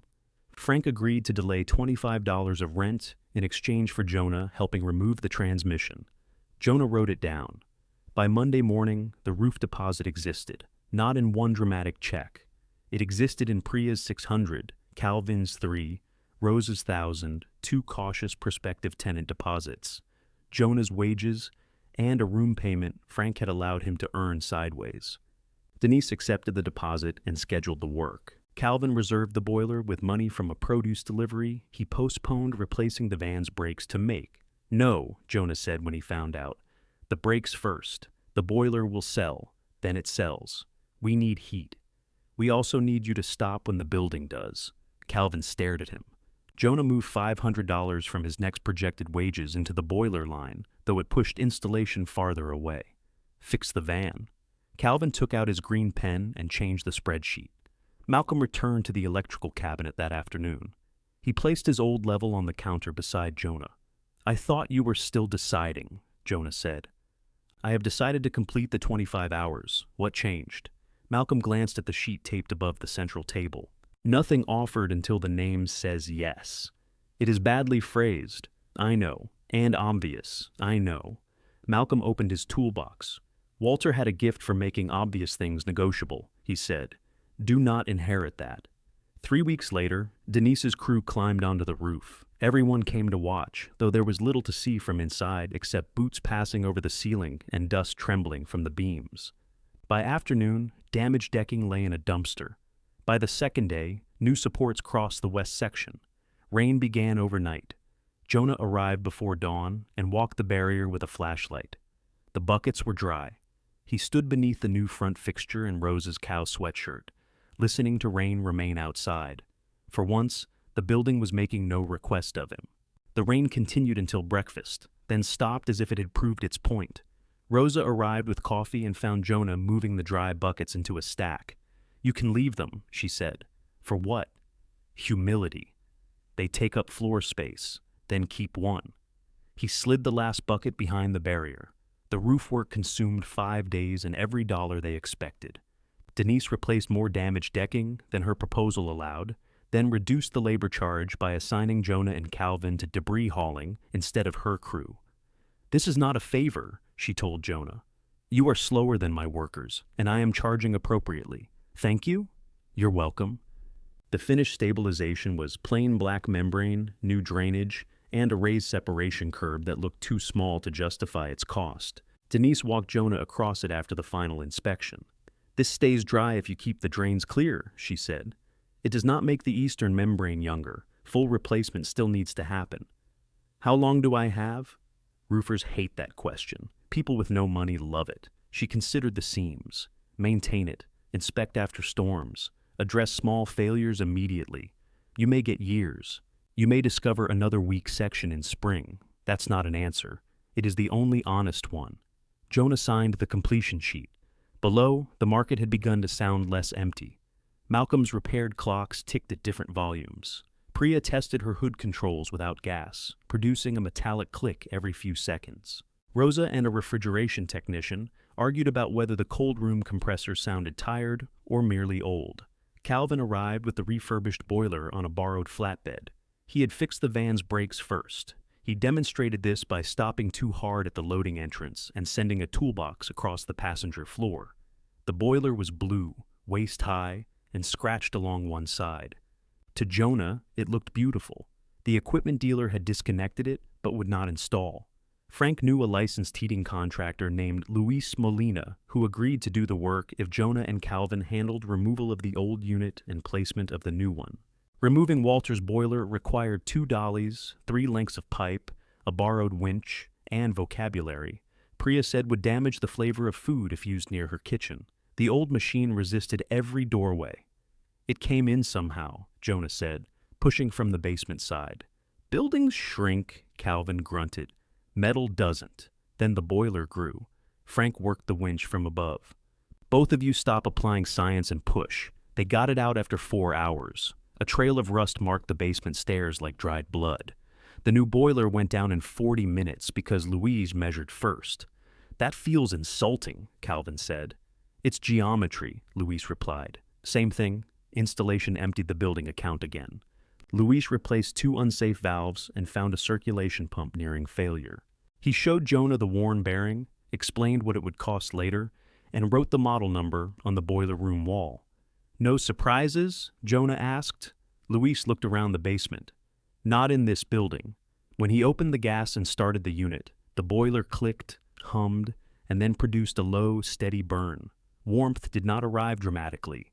It moved into pipes, found radiators, and began pushing cold from the building a few degrees at a time.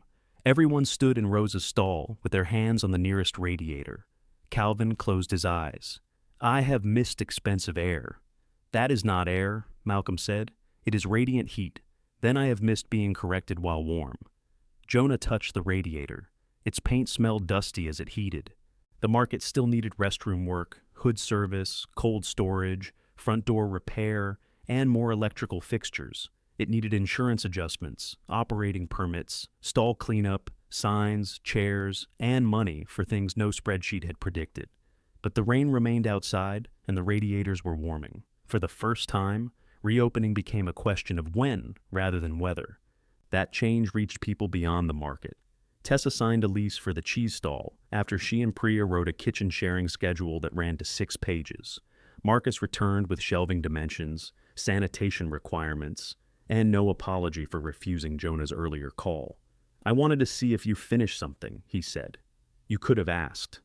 I asked the roof. Marcus signed after Rosa approved the cold room allocation in red ink. Jonah used their modest deposits exactly as the new agreements required. Bizkel held the money until utility milestones were met.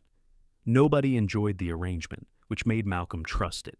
Word traveled. Former customers stopped at the doors. A photographer from a neighborhood newsletter took pictures through the glass. A local factory office asked Priya for a standing lunch estimate once the market opened. Rosa began receiving calls at 4 in the morning from old customers who remembered her processing schedule too well. Rick visited on a Thursday afternoon.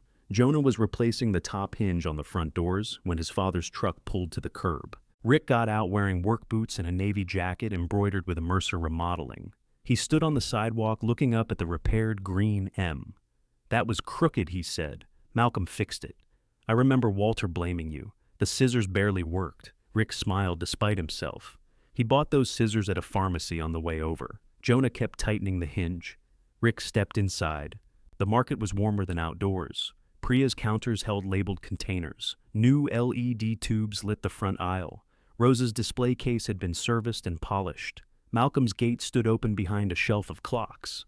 Calvin's empty crates waited in clean rows. Rick walked slowly, taking in each repair. Looks different, he said. That happens when people work.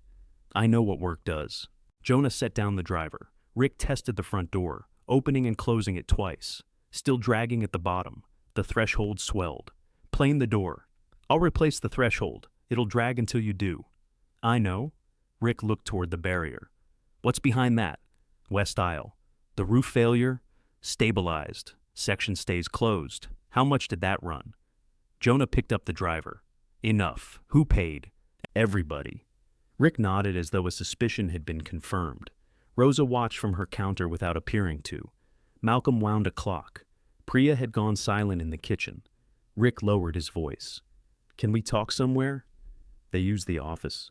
Jonah shut the door, but left the blind open. Rick sat in Walter's steel chair. Jonah remained standing. I heard you took deposits from new vendors. How? People talk. People inform you of facts in emotionally organized sequences. What? Nothing. Rick rested his hands on his knees. I'm impressed. Jonah waited. You expected me not to say that. I expected it to include an insult. I'm trying here. So am I. Rick looked through the glass at the market. You got a roof contractor to show up, replaced the boiler, brought in 2 new tenants. That's more than Walter managed in his last year. He was sick. He was stubborn. You're allowed to be both. Rick's expression flickered. I talked to my accountant, he said. There's a way to make this work properly. Jonah leaned against the desk. It's already working improperly. I can capitalize repairs through the company. We bring the property under Mercer Remodeling, finish the east side, stabilize the rest, handle management. What happens to the leases? We honor what we have to honor. Rosa moved past the office window carrying a box. That's not what I asked, Rick exhaled. We review them, negotiate where they don't make sense. New leases at market rates as they expire. And me? You work for me. There it is. Listen before you get offended. Rick took a folded sheet from his jacket. Assistant project manager. $900 a week to start. Health insurance after 90 days. I'll teach you estimating and client management. You already know the physical work. Jonah did not take the paper. That's more than double what the warehouse pays, Rick said. I can multiply. And you leave the night shift. Regular hours. Your hours. Adult hours. The insult arrived so naturally, Rick seemed not to hear it. Jonah looked at the spreadsheet taped above the desk. His projected owner draw remained 0 for 6 months. After that, it became $200 a week, if every stall paid. Nothing else failed, and customers appeared in the numbers everyone hoped. What do you get? He asked. The market transfers to a company we both have an interest in. What interest? We establish it. That means yours. It means I take the financial risk. The vendors are taking risk. They're advancing rent because it benefits them. Don't confuse that with charity. I don't. Good. Then don't confuse their interest with yours. Rick placed the employment offer on the desk. The house is sitting half empty, he said. Walter's room, Lydia's old room, the whole upstairs. You can move in, an actual bedroom. No garage, no rent above a mechanic's shop. Jonah stared at him. Rick's voice lost some of its professional smoothness. I handled the garage badly. It was not an apology. It came close enough to make Jonah's chest ache. You changed the locks, he said. You wouldn't answer me. I was at work. You had been avoiding me for days, so you packed my clothes in bags. I thought you'd come inside and talk. The door was locked.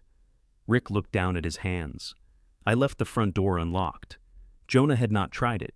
He had seen the contractor bags, called Rick twice, and left before his father came home. You could have told me, he said. You could have checked. They sat with that miserable symmetry. Rick stood and placed a brass house key beside the job offer. Come see the room. No commitment. Eat dinner. With conditions. With plates. Jonah almost laughed. The sound caught somewhere behind his teeth. Think about it, Rick said. You don't have to prove Walter was right to leave you a mess. After he left, Jonah remained in the office. Through the glass, the vendors resumed making noise. Priya dropped a metal pan. Calvin came in, carrying a roll of floor matting, and asked nobody in particular who had moved his dolly. Rosa answered that tools did not become his through emotional attachment. Malcolm's clocks continued disagreeing about the time.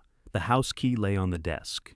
It was heavier than Frank's bright orange room key and had no tag explaining what it opened. Jonah picked it up. That evening, he walked to Walter's house for dinner. Walter's house smelled like lemon polish, and the roast Rick had put in the oven. Nothing else had changed enough. The same brass umbrella stand occupied the entry. Walter's boots remained beneath the bench, toes pointing toward the door. His brown coat hung from the first hook, even though Rick had inherited every reason to move it and none to keep it there. Jonah used the brass key. Rick called from the kitchen, "That you?" Jonah almost answered, "No." The dining table had been set for two. Rick had used Walter's heavy white plates and the cloth napkins nobody touched when Walter was alive. A pan of potatoes sat beside the roast. They were undercooked in the middle and burned around the edges. Rick cut into one, frowned, and said, "They're rustic. They're hostile. They'll soften.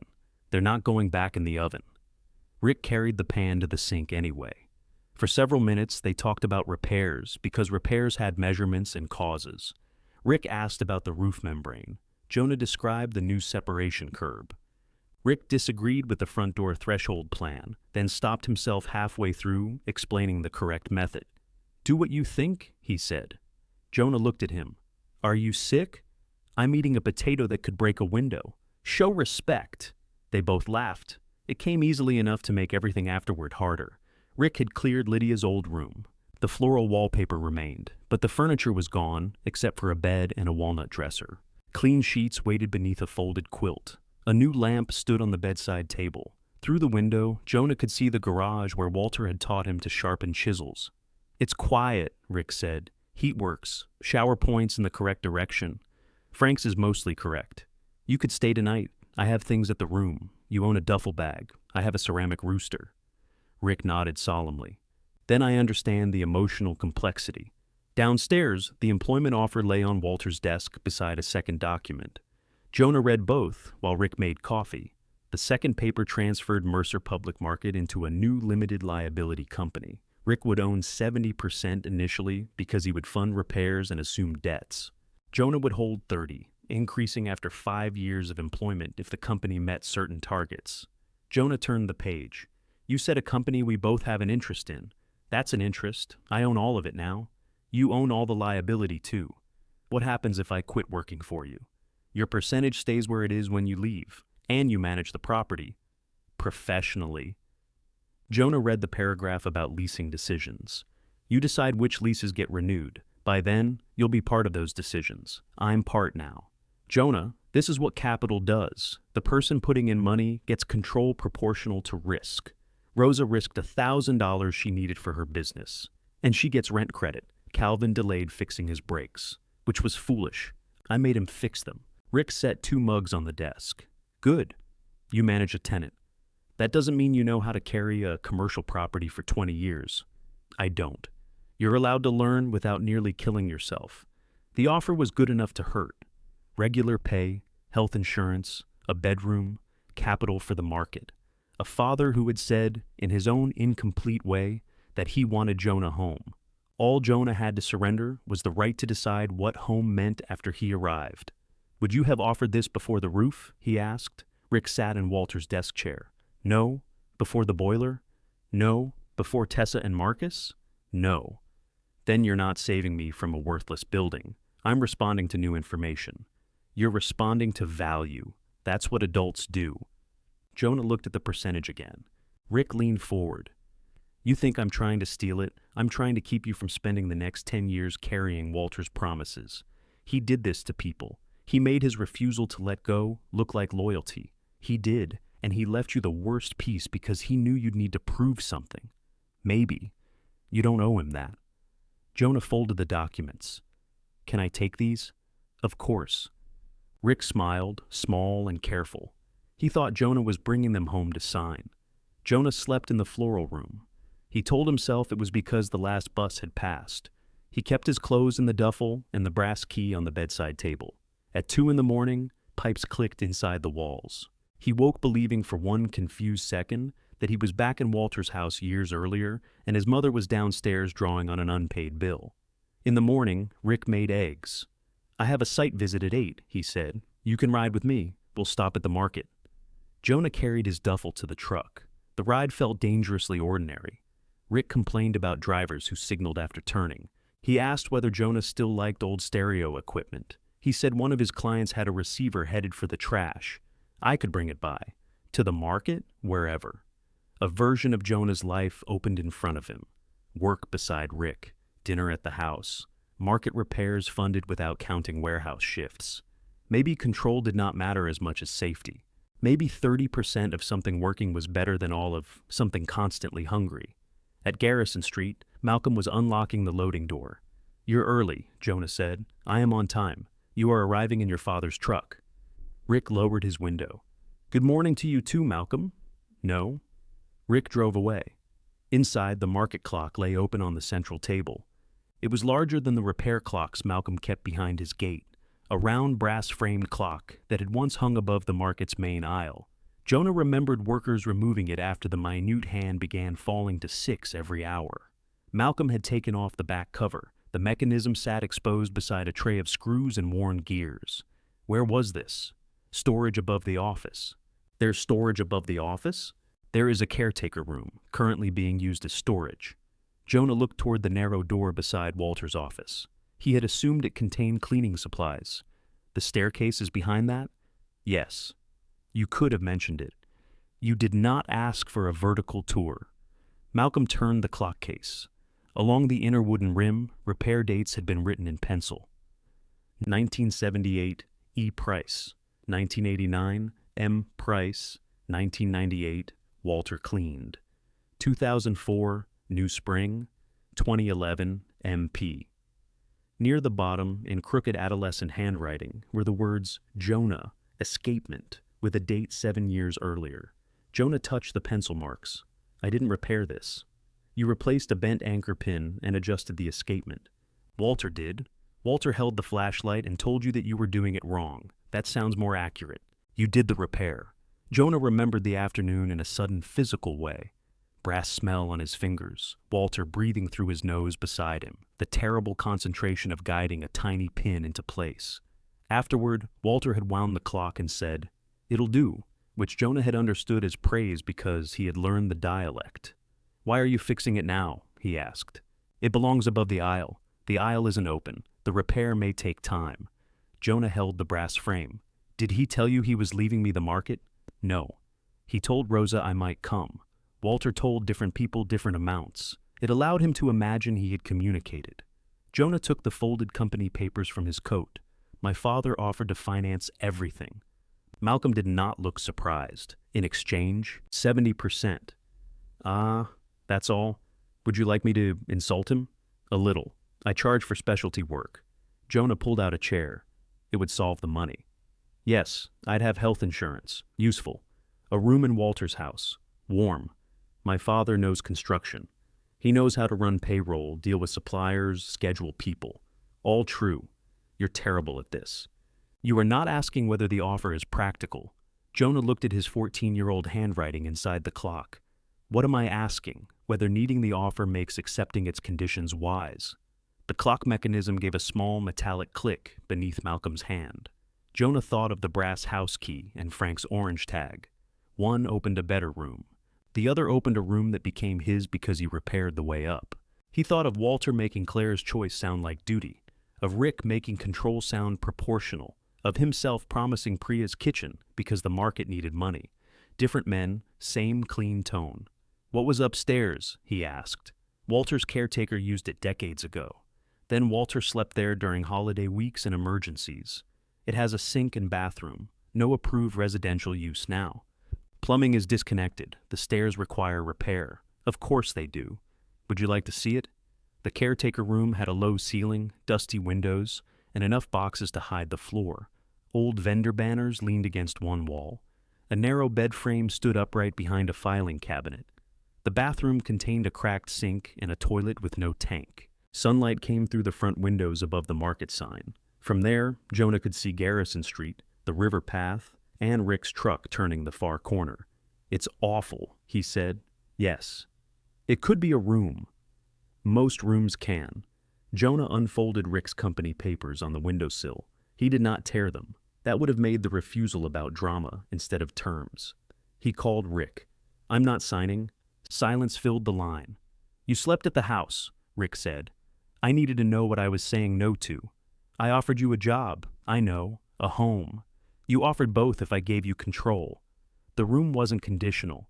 Would it stay unconditional after we fought? Rick's breath came through the phone. You're punishing me for one bad decision.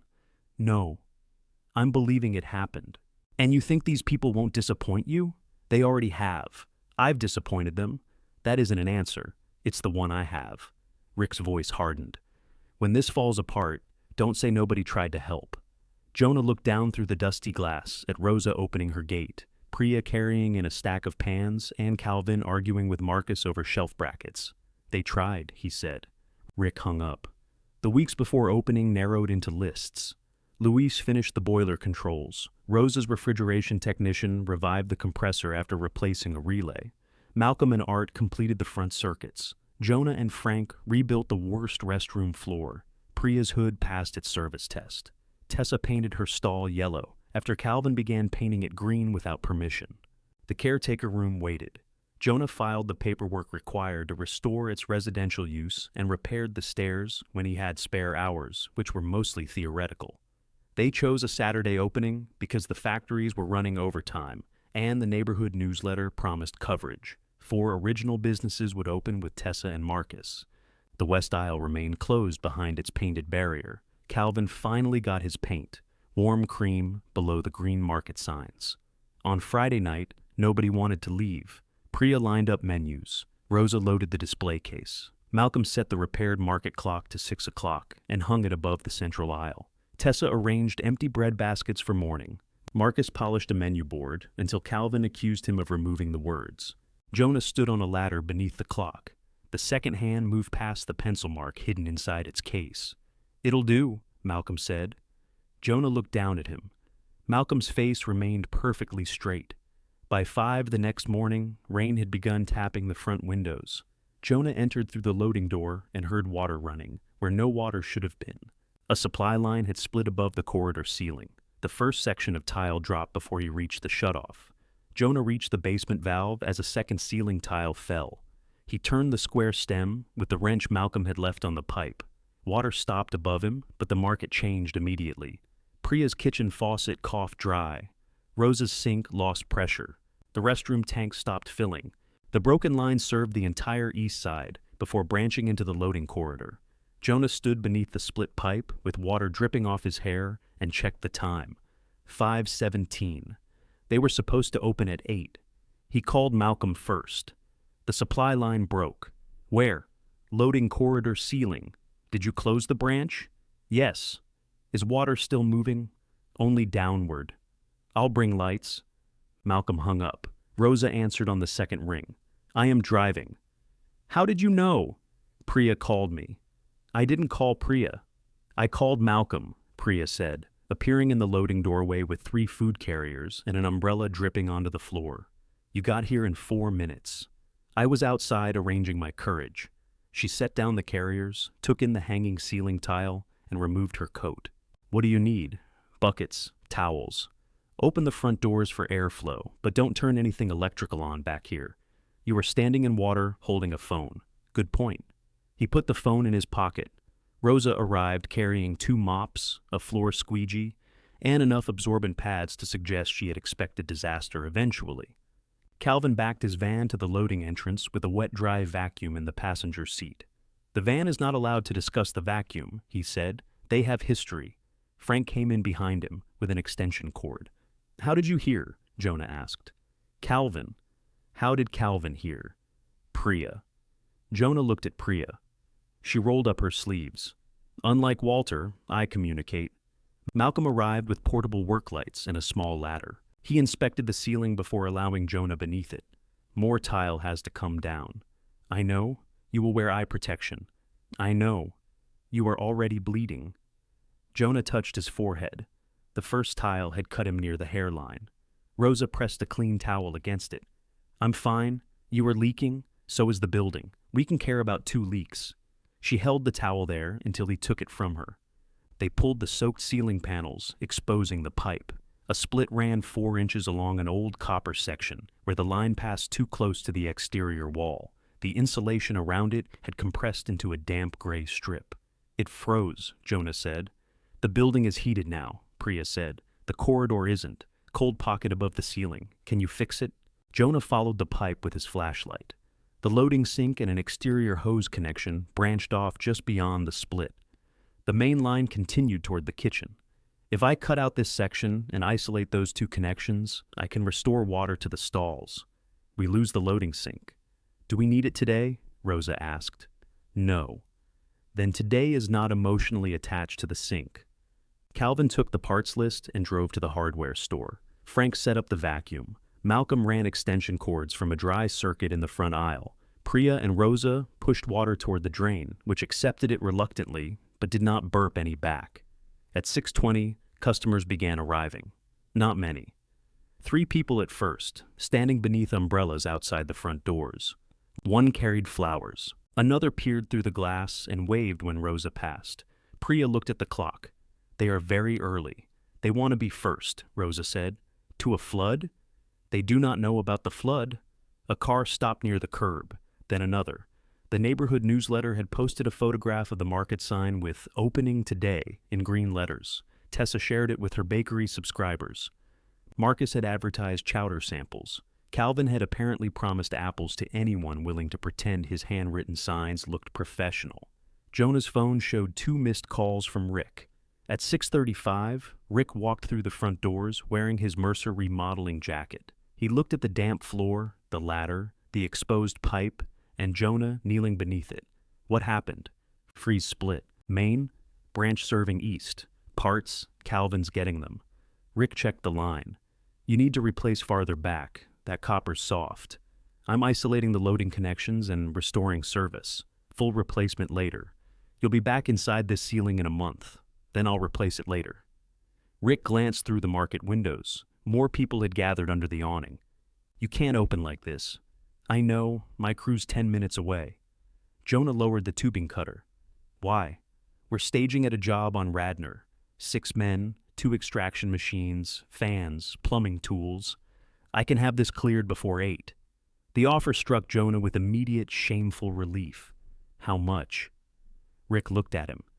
That is not the first question. It's mine. We sit down after this and revisit the company agreement. You don't have to accept 70-30. We can adjust. Today first, terms later. I'm trying to save your opening. On your terms later. On adult terms, negotiated terms. Water dripped from the ceiling into a bucket between them. Rick lowered his voice. Look outside. You want those people watching you fail because you're afraid I'll have a say? Jonah did not need to look. He could hear the crowd through the front doors now, voices gathering around the opening at 8 sign. I'm not afraid you'll have a say. Then call the crew. I'm afraid your help always becomes proof you should have every say. Rick's face closed. You asked what I wanted, he said. I told you. I know. And you're choosing a flooded market. I'm choosing to fix the pipe I own. You cannot do everything alone. Jonah looked toward the corridor. Frank operated the vacuum, while Rosa fed him extension cord. Malcolm held a work light over Priya as she stripped wet cardboard from the floor. Through the loading door, Calvin's van swerved into view. I'm not alone. Rick followed his gaze. No, he said. You're indebted. So is everybody who stays anywhere long enough. Calvin entered carrying pipe, couplings, 2 valves, insulation, and a plastic bag of breakfast biscuits. Hardware store man says this is all non-returnable because I look uncertain, he announced. Rick stepped away from the pipe. You know where to find me, he told Jonah. I do. Rick left through the front. For the next hour, nobody discussed him. Jonah cut the damaged copper back to solid pipe. He installed shutoffs on the unused branches, fitted the replacement section, and reopened the basement valve slowly. Priya stood at her sink. Water, she called. Rosa opened hers. Water. Malcolm watched the exposed joint. Dry, he said. Jonah tightened the last fitting another fraction. Still dry. At 7:50, the east side had service, but the loading corridor remained unsafe. Half the ceiling was open. Water sat beneath the wall base. Fans and cords crossed the floor. They could not move food through it, and the front aisle was cluttered with tables, boxes, and the morning's equipment. Jonah walked to the front doors. Nearly 40 adults waited outside. Umbrellas filled the sidewalk in mismatched colors. Factory workers wore reflective jackets. Priya's catering customers held travel mugs. Frank's automotive customers stood with Rosa's former customers and people who seemed to have arrived because others were waiting. Jonah unlocked the door but kept it closed. A woman near the front called, "You opening?" "Yes." "When?" He looked back at the corridor, then at the clock above the central aisle. 11. A collective groan rose from the sidewalk. "Pipe broke," Jonah explained. The woman with the flowers lifted them. "Can we come in out of the rain?"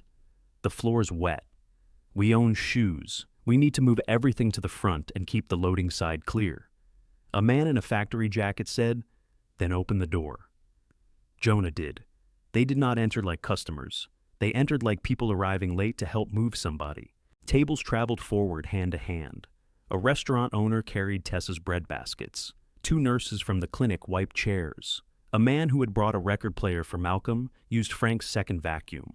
Priya passed out biscuits before Calvin could claim they were construction materials. Rosa directed traffic with such authority that nobody noticed she had not been appointed.